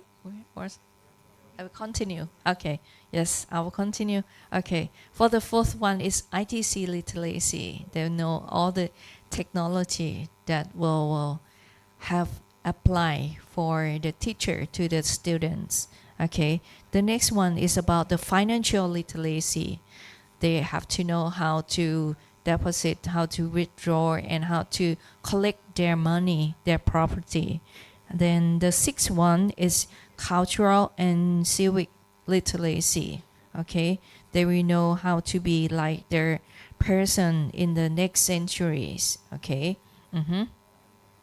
And for their competency, okay, it's how the student approach complex, challenging in critical thinking, problem solving. In this stage, okay, the teacher maybe have to create the situation for the student to think and to be like in the real situation happen. I also interview the student who apply for their exchange program to America next year that, okay, the student, if you lost your passport during your trip, what should you do? What can you solve that problem or something? Okay. And the eighth one is creativity. Okay. The student have to be great, okay, for the thing that the teacher have taught them. The ninth, okay, is communication. Okay. The communication skills is also very important for speaking. Okay. Not only the spoken language, but also the written language that the student have to know. In Thailand, we got so many like group of people that the student have to know what to say to them, what to say for their friends, what to say for the teacher, how to be proper language presented to the teacher, to the monk, to any of their friends. Okay. And the last one is collaboration. The student have to know how to do their tasks together. Okay. And the next one is character quality. Okay. For the character quality of the students may be challenging in environment, to be curiosity. They would like to know everything. Everything must be curious for them to ask why it will become like this. Okay. And the teacher have asked them to do like research and ask the student back to be like, you have to read more about this. I got their book for you. I got their resource for you to like do, and then tomorrow we'll go back and then to do the conclusion together. Okay. The next one is initiative. Okay. Initiative. student not only to be like copying someone or something, okay, but they have to be like create on their own. They have to initial their project or the thing that they would like to do, okay. The next one is persistent, okay, persistent. And the next one is adaptability, know how to be adapt themselves into the new environment, okay. The next one is leadership. Some of them don't want to be like the head of some project or some class because they don't want to be like put too much of responsibilities on that. They would like to be like free and yeah, not to be whole of the big bundle of anyone in the class, okay. So right now, last year I got a very difficult thing about finding the head, the leader of the student council in my faculty. No one would like to be the leader of the student council. Yes, that surprised me a lot because, oh, it's time already that I cannot find any leader from the students over my faculty. It's around more than 2,000 students, but no one would like to be the leader. So I try to give them that brave, okay, to be like, okay, you have to have the leadership, and yes, try to ask them to like many projects that we will do together. I will do with you. You are not alone.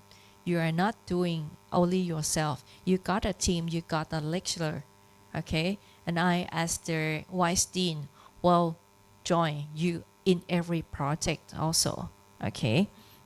The next one is social and cultural awareness, okay?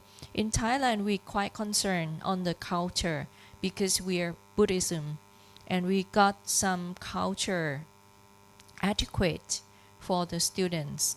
But the student would like to be like to Western style. Sometimes I have to say good morning to the student first. In the past, they have to be like, in Thailand, we do Y, okay? One palm and two palm together and then say good morning, sawadee, to the teacher first. But nowadays, it changed. The teacher have to do it to the student first and then they will react. Okay, the student said, okay, sawadee, okay, and then they will treat me back like the same. But if you face them in the market, no way.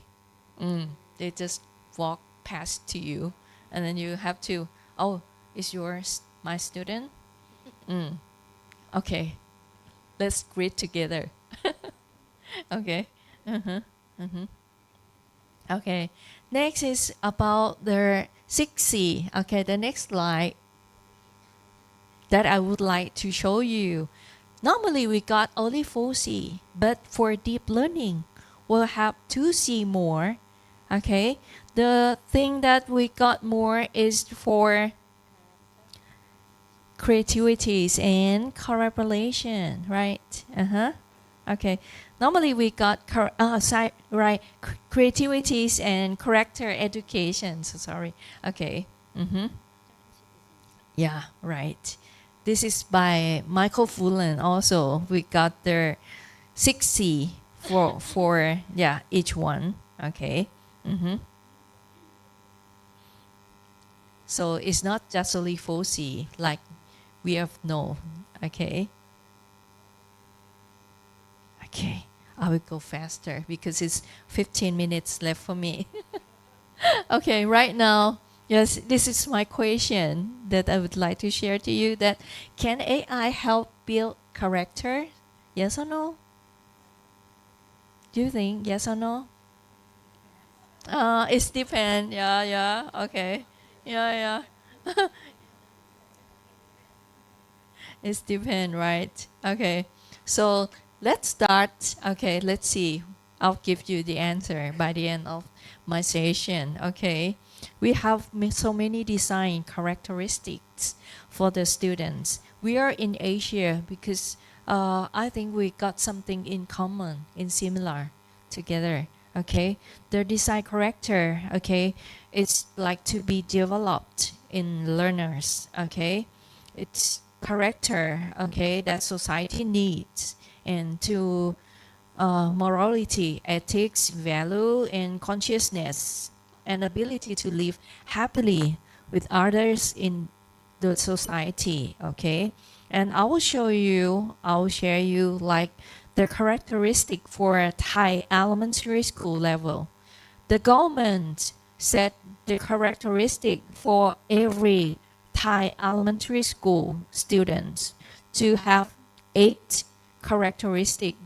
In Indonesia, I think of you will have like that too. See, you got 7. Okay, for in Thailand we got 8. Okay, let's see in detail of each one. Okay, the first one. Okay, next slide, please. The first one, love of nation, religions, and monarchy. So every morning, like we will sing the national anthem and hoist the flag together. It reflects the good relationships, okay, and be proud to be Thai, okay. And the principle of their religions show the loyalty of the monarchy, okay. That is their first characteristic. And the second one is honesty and integrity, okay. It shows like there's body, speech, and mind of truly, yes, adhere to the principle of truth and correctness of their conduct, to have shame and fear of wrongdoing. When you do wrong, you have to say sorry, okay, and apologies for that time, okay. The next one, the principle, okay. Principle is mean that the student have to act according to their agreement, the rules, okay, and the regulation when they're there in school or even in the family, okay. The next one is ability of learning. It's the commitment of learning and participating in learning activities, okay, to seek knowledge from both sides and outside, okay, both inside and outside of the school, by selecting appropriate media and recording knowledge, analyzing, summarizing knowledge, and everything, okay, then applying into their daily life, okay. The next one is contentment and self-efficiency, okay, to live modernist and rational, careful and culturous, okay, live and responsible, do not harm to other, appreciate the value and resource plan and risk of preventing, and one of the prepare to embrace change in the future, okay. The sixth one is dedication and commitment to work. The students will have their characteristic to share, to show their determination to perform assigned duty with diligence, okay, dedication, physical and mental strength, okay, to many various activities and successful achieve for that goal of responsible, and they have to be pride for their work, okay. The next one, cherishing Thai identity, to be proud, appreciate and participate in preserving, passing on and spreading Thai wisdom and tradition, okay. The last one is public consciousness, okay. They have to be like giver and help others, share their personal happiness to the benefits of community, understanding their sympathize with those in distress, volunteer to help the society, yes, and do everything for conserve the environment too, okay. And the next slide will show you the processes that will support for the character-based education with deep learning. This process will show the relatives of each one. Okay, we got 6 steps. The first one is ownership, to be the active role for the teacher. Okay, practice is to the unfamiliar situation. You have to give them many unfamiliar situations to have them practice. And inquiry, make them wonder. And creativity is for asking question, transfer, adapt knowledge into the new situation, connecting, reflect, and connect to other fields. And the last one is collaboration, to do like question and seek the answer for the students. Okay, that is the process that will support for their deep learning approach by character. Okay, the next one, we are lucky to be in Thailand, and we got their King Rama IX, King Bhumibol Adulyadej, to have their philosophy of sufficiency economic for all the Thai people. And it's really work, it's really can apply for not only the education context, but also for their economic concepts too. Okay, we got knowledge. Okay, we have inputs that got knowledge and intricately together for to this condition. Then the method, the process for this philosophy is for the moderation, reasonable, and self-immune. We got self-immune to be like immune for outcome of nationalism and social, environmental, and cultural change. And for the goal of this sufficiency economic philosophy of King Rama IX is for nation and people balanced, stable, and sustainable way. Okay, you can study more if you are interested in. Okay, and the next one I'll give to you for the sample lesson plan that give to you if you are going to teach them their sufficiency character. It will be help. Okay, the content theme of this unit is about the biggest river in the world, that is Amazon. Okay, in America, you got the data, the content of Amazon, and then you create like 4 lessons together.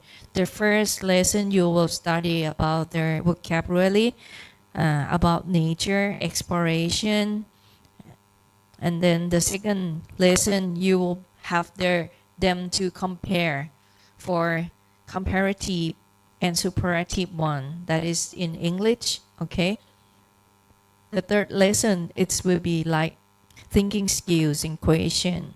What is the biggest river? What is the highest mountain? Okay, try to link to another thing that got their most highest, the most difficult thing has happened. And the fourth lesson plan is about the variety of water animal. They have to ask them like to design a poster also the water animal in his area. Then they can apply it into their real situation happen in their environment. So the competency for the student will get like their communication skills, also thinking skills and problem solving. Okay, the design character, they will learn the honesty, integrity, ability to learn. Okay, discipline, sufficiency, and dedication of commitment to work. Okay, yes. And another thing is like their AI classroom cultivating deep learning. I will divide into 3 parts. Okay, for AI classroom mechanism. Okay, it's behavior analyze and then content learning by understanding the level, and diverse learning. Okay, into teamwork, The second one is deep learning outcome. The student will be optimized engagement and retention for the deep learning, not surface one. Okay, collaboration, problem solving, critical thinking. And for development approach, they will integrate the local lifestyle and social, okay, together to have a goal of instill local custom tradition. Okay, the ethical, the next slide, for implication of AI is potential bias because AI system may reflect the biases present in training data and privacy concern. Also, their transparency and accountability also. Okay, the next one, AI power for personalized learning. Yes, it can adapt into content delivery. Okay, tailor learning materials in individual student needs, real-time performance tracking.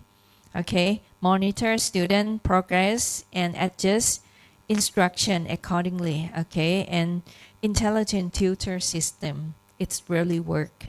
Okay, and providing interactive one-to-one learning support. Okay, next I will show you the AI in Thai classroom that we use it in the primary school, government school. Okay, the student will draw something and then will get into the program to make it live. Okay, yes, and the student is so fun of that. Okay, and we got the next slide, please. Got so many research study about AI. Okay, the case study, all of the case show the efficiency of the AI using in the classroom, especially for the elementary school student. Okay, it's really work. Okay, next please. Okay, to be like sum up for the application and guidance for AI in education. It will be very good and potential in the education because it facilitates increasing work efficiency. Okay, improve teaching and learning process, promote student learning and potential development. Also, the area of AI application that we use for teaching and learning, designs learning activities, organizing learning activities, and creating their learning media for the students. At school, management, the school time attendance system. Our lab school in the faculty, we got like the digital gate for the student who walk past, and then they will record the time and everything that the student, like the student wear the proper uniform or not, and the time that they enter the school and leave the school, everything will be recorded at their digital door. Okay. Okay, next. Then there are so many tools, AI tools that all of you may know already. Okay, yes. Okay, can I skip for that? Okay, and we'll make AI just give the picture and then we can create and generate the media from that. Okay, to make it live and real. Okay, and next, can I give you like an AI prompting quick guide for you? Oh, what happened? Okay, the main thing is like you're trying to be like the artist. You have to set the clear theme, okay, and prompt for the AI to generate. Okay, okay, yes, that's okay. We can move to the next slide. Like we're trying to prompt the AI to create a pie chart for a balanced food plate of the students, okay, in a day, okay, and then just a few seconds, okay, they can create all the food that the student have to have it a day, okay. The next one is the prompt for the teacher that would like to make it for the students, okay. At first, okay, this two picture, if you give not clear prompt for the AI, it will make a mistake I just set the prompt for this AI that I would like all students of Thai and Indonesia to get together in the classroom. But see, there's a boy sitting there wearing a blue shorts, okay? It's incorrect, okay? Because normally the Thai uniform is in brown shorts. So they'll ask them to generate, okay, for the correct one. So don't believe and don't trust everything. You have to be, yes, check every time that you prompt to the AI, okay? Yes, next please, okay? And this is like I setting a prompt for them. If you are a teacher and you are going to make a lesson plan, yes, you have to got a very specific prompt for them and clear which role that AI would like to be, what you are going to have it, okay, what have not in the prompt, okay, and then they can generate. Oh, what's wrong? Okay, they can generate. Okay, I will give you the slide. Okay, after this, okay, it's not so clear. So let's make the conclusion for that. Is AI just only the tool, okay? It's not the teacher. We still need teacher to teach the students. So our wisdom guides the lesson.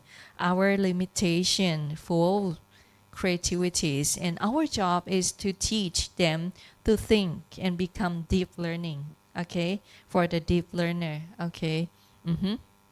That's all for me. Yes, and the next one, it's, yeah, for the next slide, please. Okay, it's the Padlet. Feel free if you would like to set prompt or send anything to me. Yes, please to read it.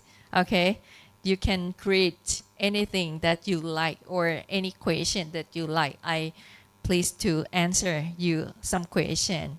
Okay, so it's my time to finish. Okay, thank you very much. Yes.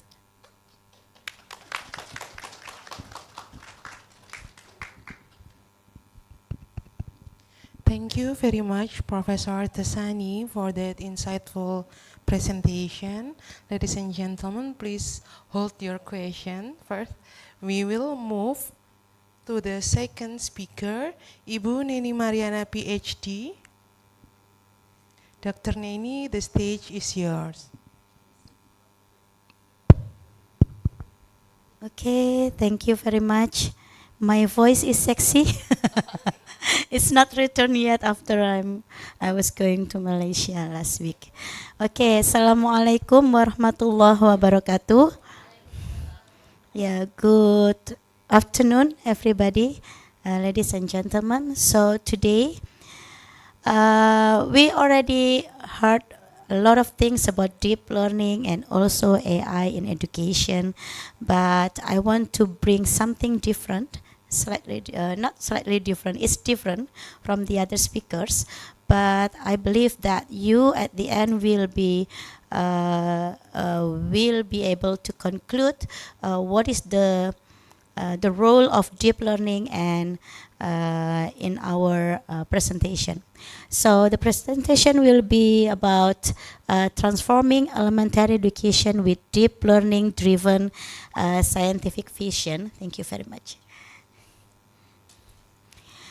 So let me tell you the background of this presentation beforehand, because in my early career, I was teaching in the in the mathematics education department.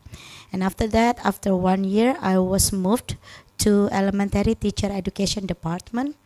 And at that time, I was so shocked because the academic culture is so different. So, but at that time, I didn't know how to change the environment of our department. So I just went abroad to pursue my degrees, master degree and doctoral degree, both in the Netherlands and in Australia. And after my doctoral degree, I gained a new insight about how to make a change, how to not only a change but transformation in my institution. So this presentation will be a story about what we have done so far in our department. And next slide, please. Okay, so the keynote focus of this presentation will be about sustaining scientific visions in elementary education. So I believe you all come from universities, and then you have your own visions in your department or in your study program. So we will reflect to our own study program visions and look at whether the visions already driven by deep learning or character based visions, that we should do that in together as a in association. So first, we will transform learning through adaptive, innovative, and resilient paradigms. The centers on UNESA's three-tier study program. Sorry, I'm not too good in this. So the center of the presentation will be on UNESA's three-tier study programs, together undergraduate, master, and doctoral on elementary education study programs. And each program embodies distinct but interconnected visions, emphasizing local and global dimensions. The framework alignment with global education trends, because it emphasizes character development, interdisciplinary, and technology-enhanced learning. It is designed to empower educators and researchers in involving text-driven environments, and it aims to foster meaningful, character-based learning in elementary schools. Next slide. So I found so far, when we try to construct our study program vision, perhaps we don't look at the literature. So I found one good book by Campbell, 2008, about vision, mission, goals, and program objectives for academic advising programs. So Campbell, in his book, mentioned this three relational nature of a scientific vision. So a study program vision should have be grounded in a philosophical and conceptual understanding of academic advising. So as people who are working in elementary education study program, we have to understand what is the philosophy of elementary education, what it is really, like if we are talking about philosophy, then we are talking about the epistemology thing, ontology, and so on and so forth. So we have to look deeper on that.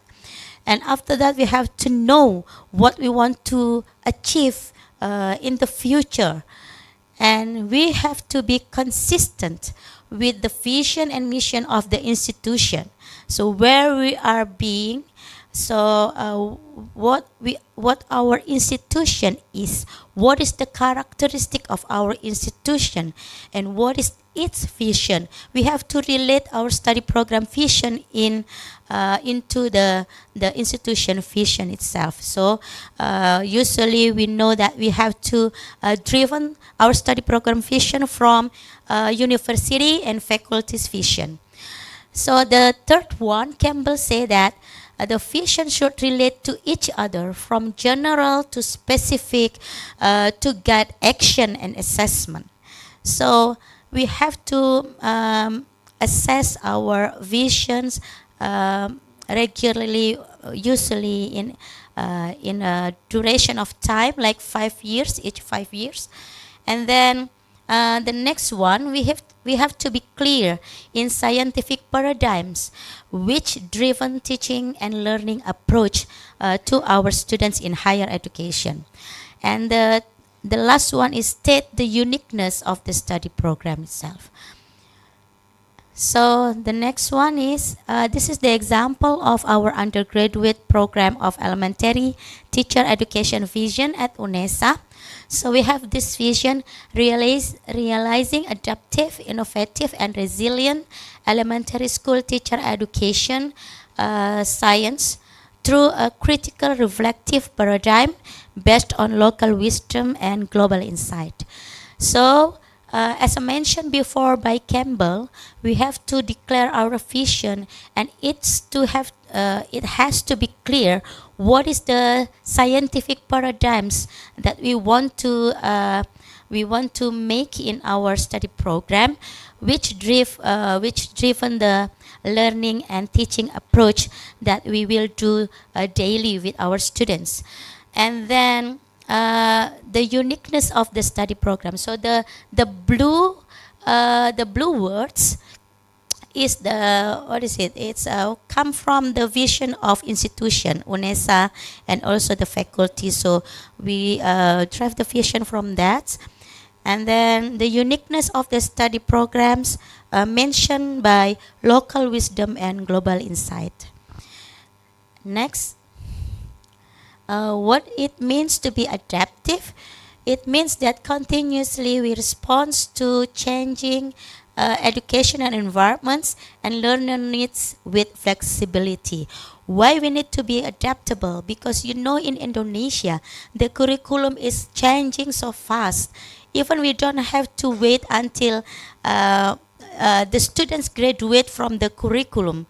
The curriculum has changed as fast as the government's changing it. So we have to be the most adaptable nation to the curriculum itself. So it's also to be innovative. It means that we apply creative strategies and integrate emerging technologies to enhance learning experiences.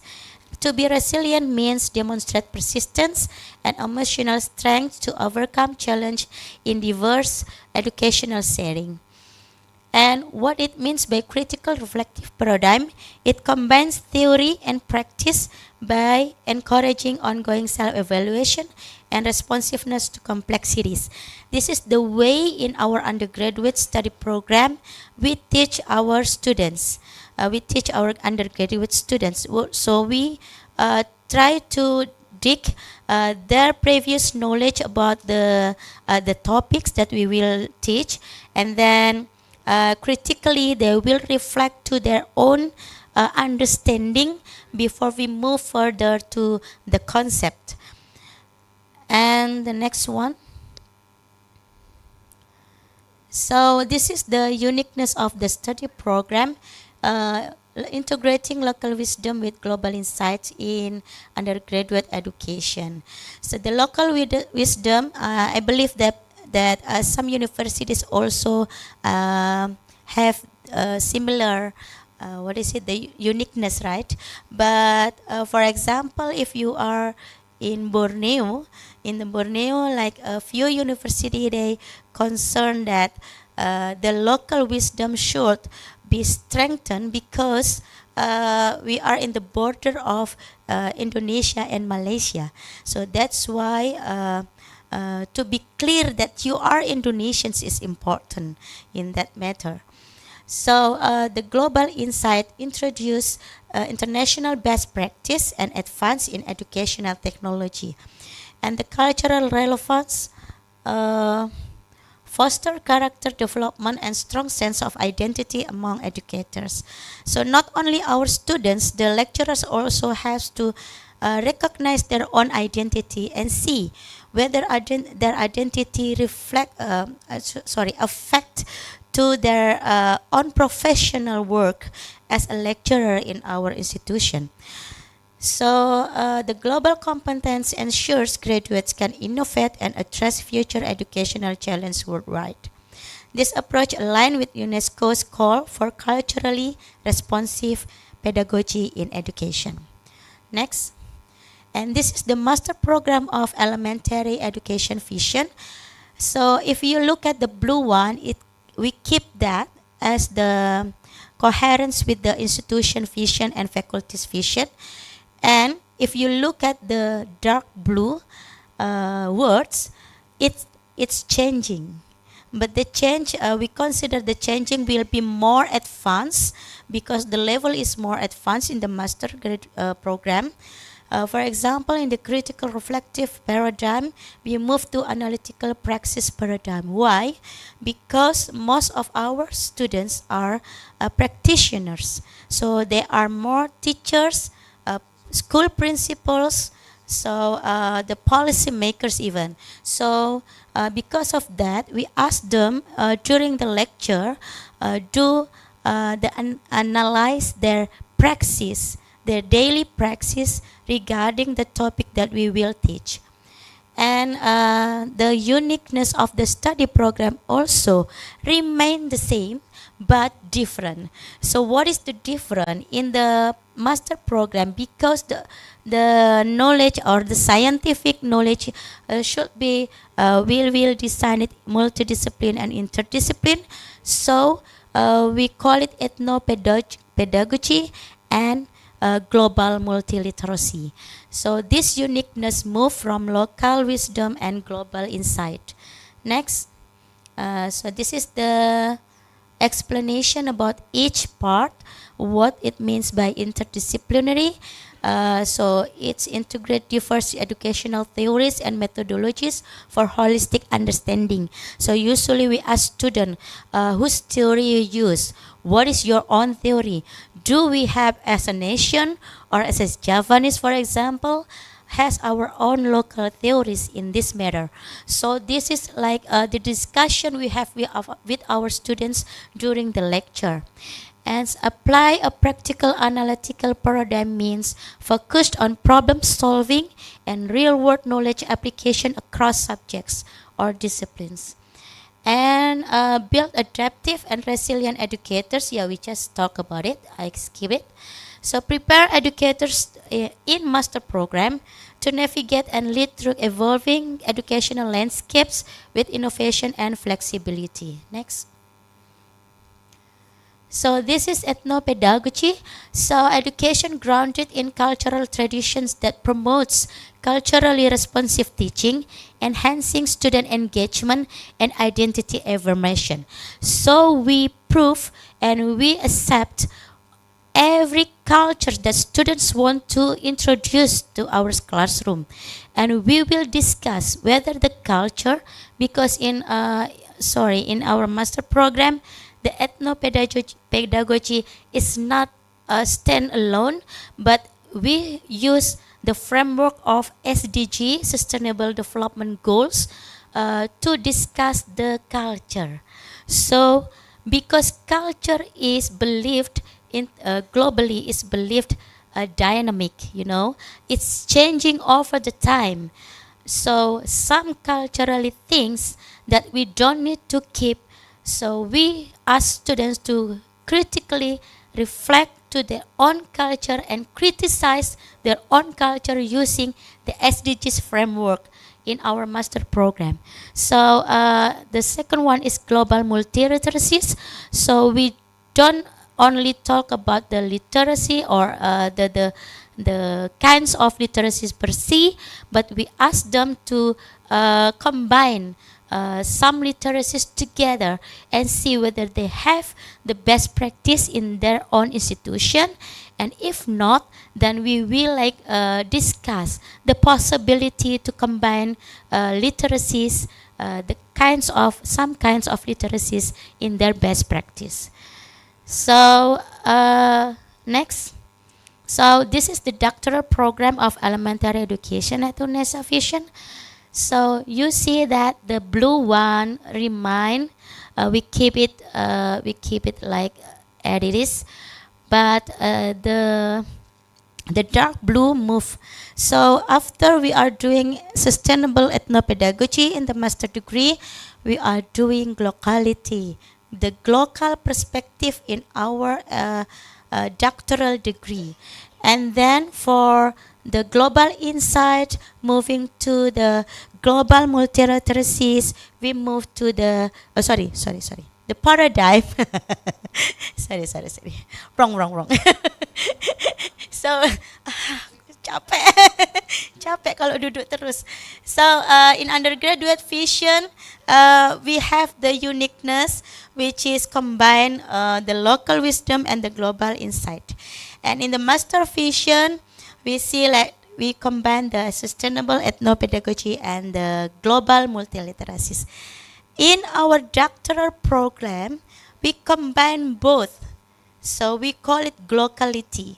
So we work with the students using the global perspective to see the global hegemony in our educational system and ask them to reflect and analyze and also create their own movement to change what they can change in their institution.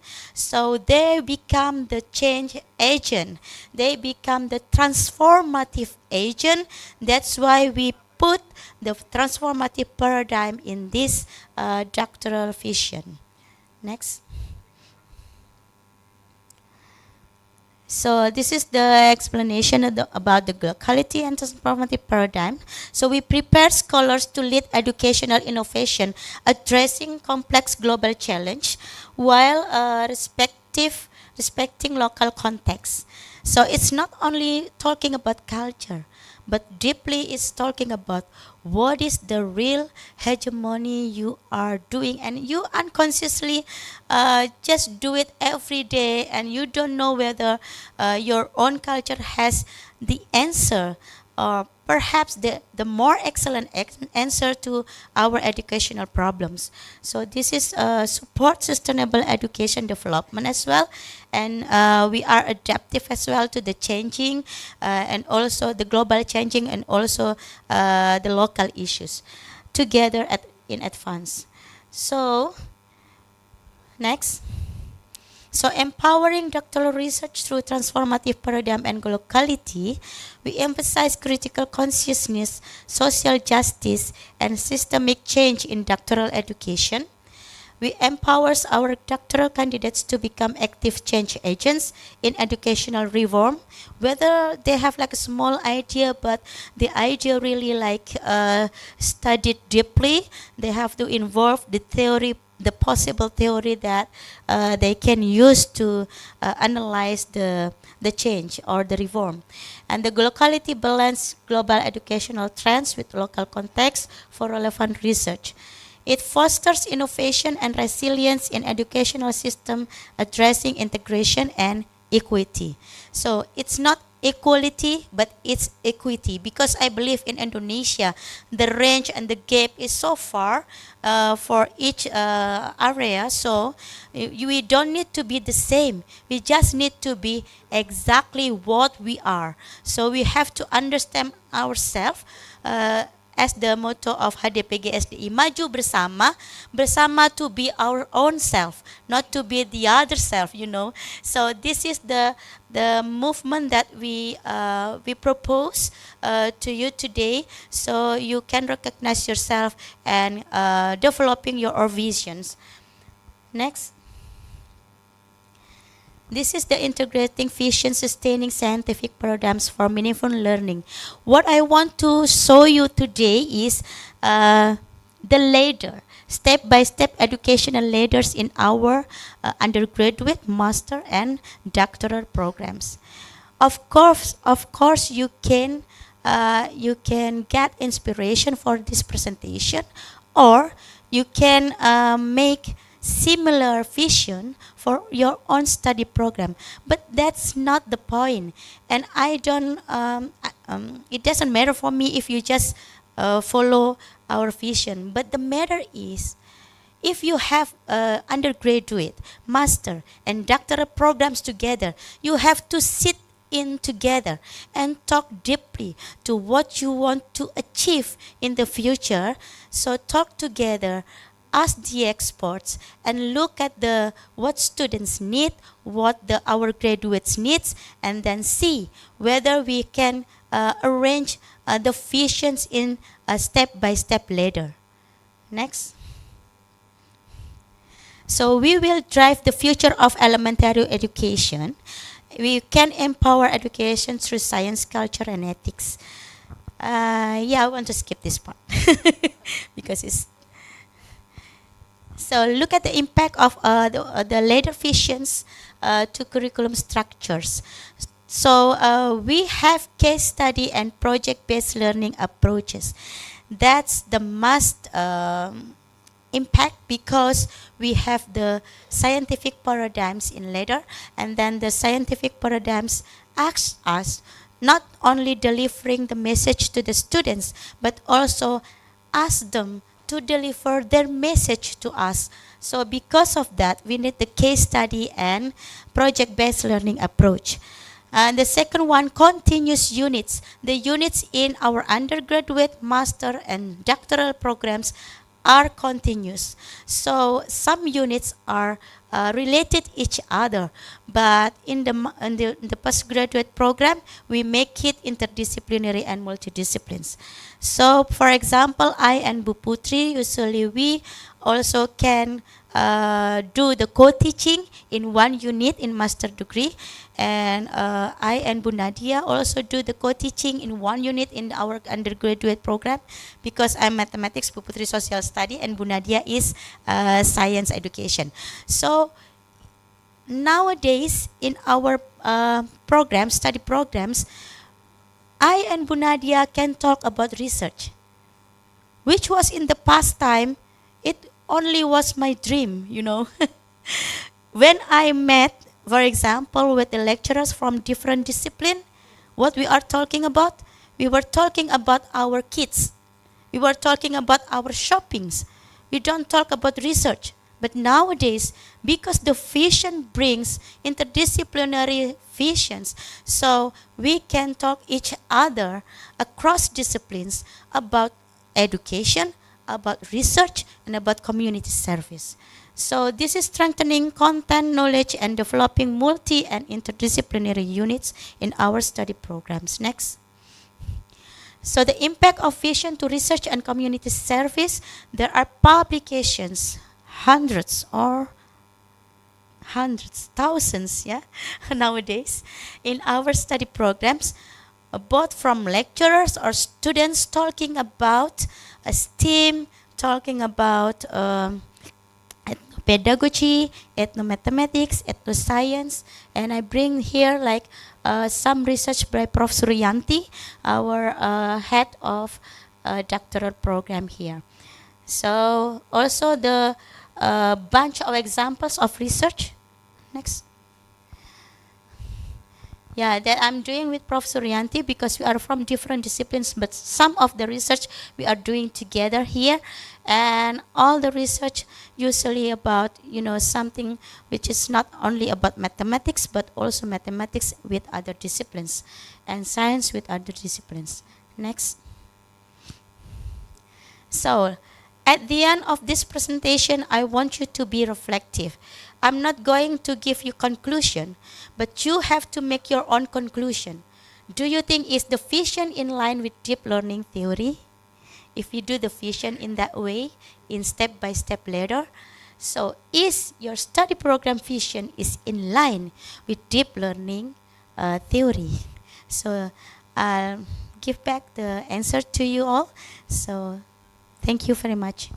This is the end of my presentation.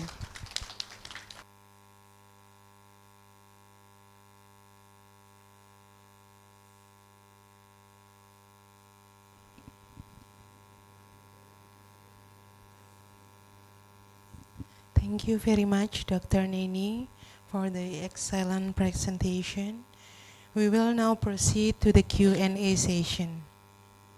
Ladies and gentlemen, if you would like to ask a question, please raise your hand, and once acknowledged, kindly state your name and institution, and keep your question brief and clear. Silakan Bapak Ibu, jika ada pertanyaan, silakan Ibu Widya.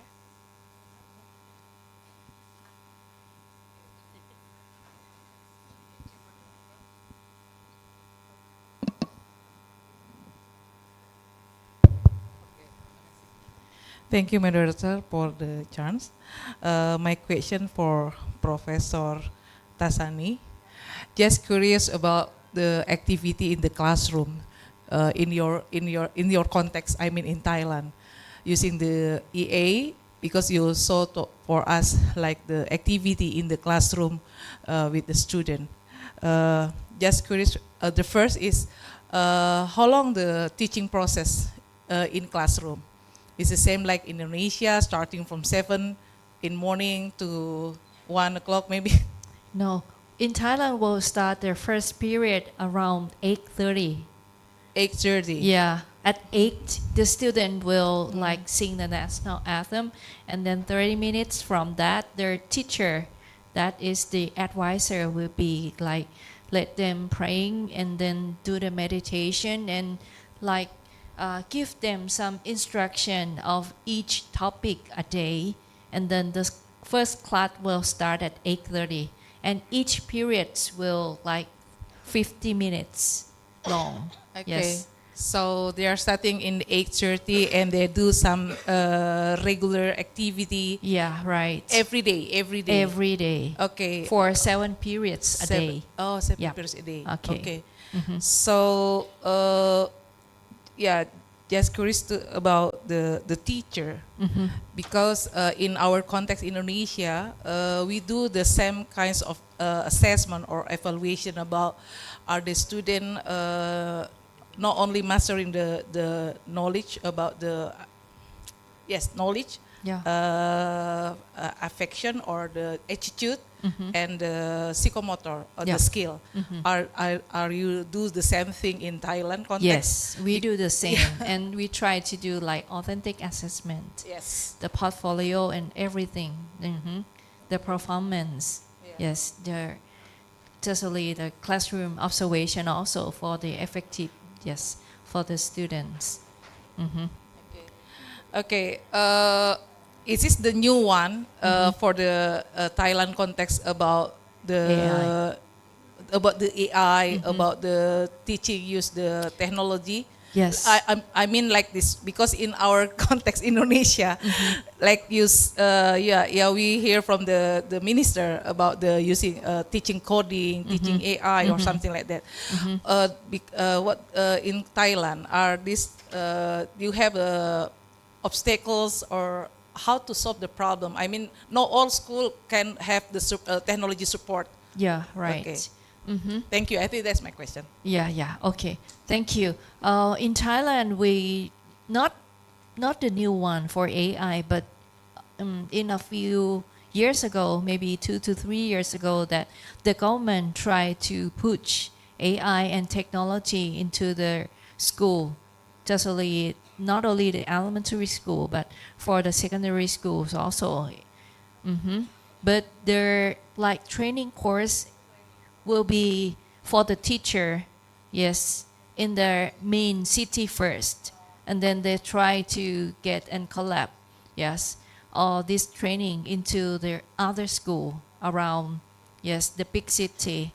So they like not foster but encourage all the teacher try to use technology, but not every student can afford the smartphone or the tablet, yes. So the government try to give the budget for a school to have the tablet or any technology. For example, in every classroom where we get their computer, laptop at the back of the room for the student to search whatever they want.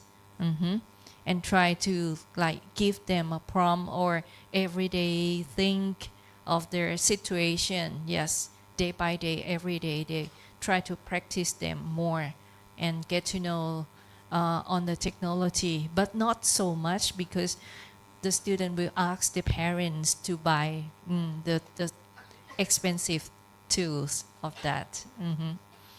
So it's not only, it's not every school elementary school in Thailand, not that have their expensive tool, yes, in school, but they try to have it more and more and try to limit and give the student ethics how to use it properly too. Yes, thank you. Thank you for the question. Is there any question, ladies and gentlemen? Apakah ada yang ingin bertanya lagi, Bapak Ibu?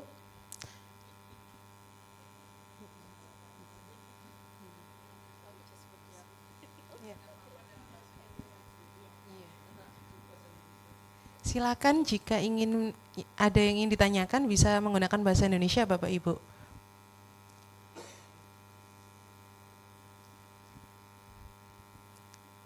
Monggo boleh angkat tangan, minta tolong operator yang di belakang.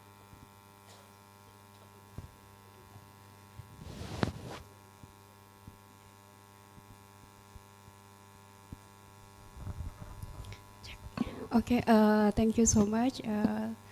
My name is Agnes Tasya Ramadhani Putri. I'm from Universitas Pendidikan Indonesia, and I want to ask to Prof. Neni.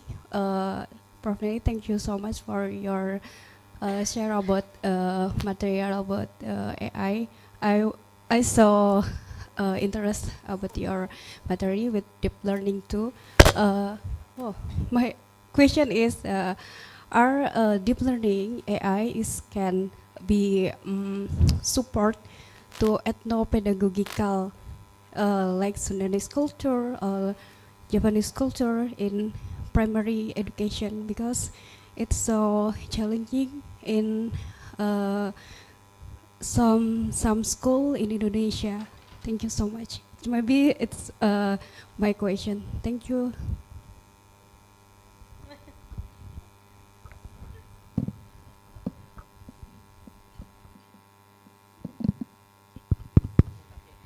Kok ngasih masalah. Okay, thank you for the question, Bu Putri. Ya, Bu Putri. Saya nangkepnya putrinya aja di akhir. Dari UPI ya, Bu. Baik, thank you very much. Can we combine deep learning and AI in ethnopedagogy? Bisa nggak Bu Putri? Bisa nggak Bu Putri? Yes, we can. So, one of the research of our master students accepted by the RTPM this year is about combining AI with within the context of spatial ability in masjid and also environmental sustainability. So they combine three together, and it's accepted by the RTPM grant this year. So there are a lot of research we do with our students, also combining technology with ethno things, and then usually the ethno becomes the contextual situation, of the topics in elementary school. And then we are developing the technology media for elementary school students. So that's one point. And usually Bu Ika here, especially designing technological media for mathematics education in elementary school, and also some of the media, including ethnopedagogy. So. And the second one I want to express for that question is about the order of deep learning. So in the deep learning order, usually we do understanding, applying, and also reflecting. But I think in higher education, when we are doing that, it's not working well. What work well is, or what work better if we change the order. So we start from reflecting. Ask them to reflect their own culture. Ask them to reflect what they already understood, what they have understood so far about the topics, and ask them to reflect to their own best practice regarding the topics that we have. After that, they will understand the connection between what they already have understood with the future topics that we will discuss together with the students. And at the end, they apply it. So I think the order of the deep learning things, the learning areas of deep learning, not only started from understanding first, but it can be started from reflection. And after that, understanding, and then applying. Because if you are talking about andragogy, you are teaching adult, so the adults not come from zero. They have own sets of values, belief, knowledge, and so on and so forth. So we, as the same adults, should understand each other. So the intersubjectivity should work first, and then after that we discussing. The discourse happened after that. So that's perhaps it make you confused, Bu Putri. I hope no. Okay, thank you very much. Thank you very much, Dr. Neni. Is there any more question, ladies and gentlemen?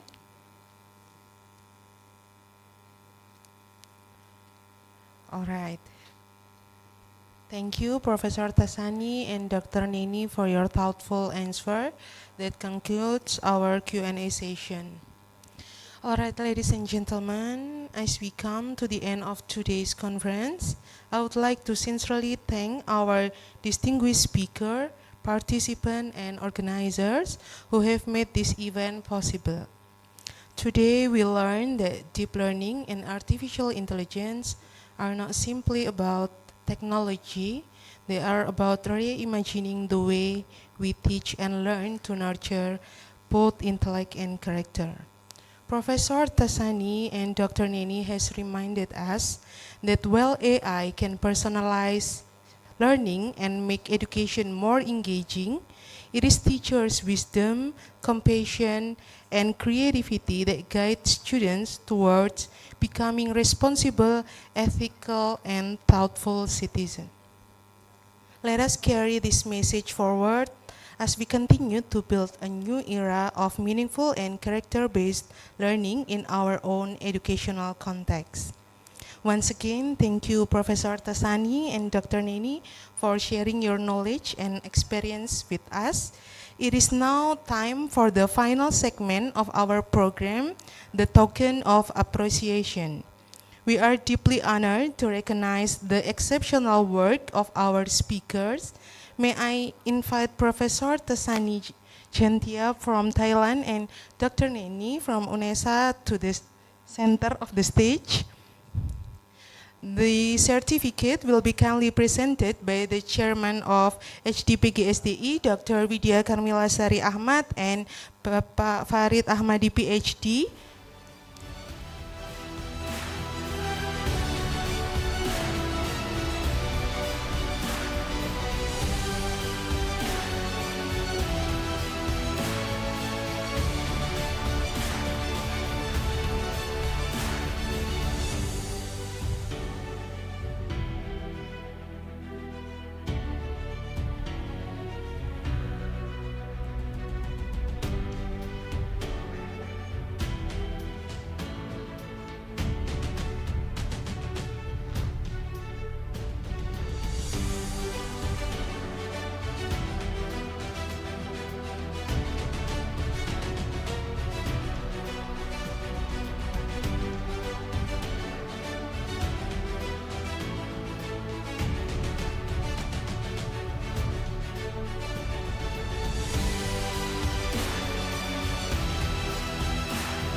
All right, ladies and gentlemen, on behalf of the panel, I thank you for your attention and participation. I now return the floor to our MC.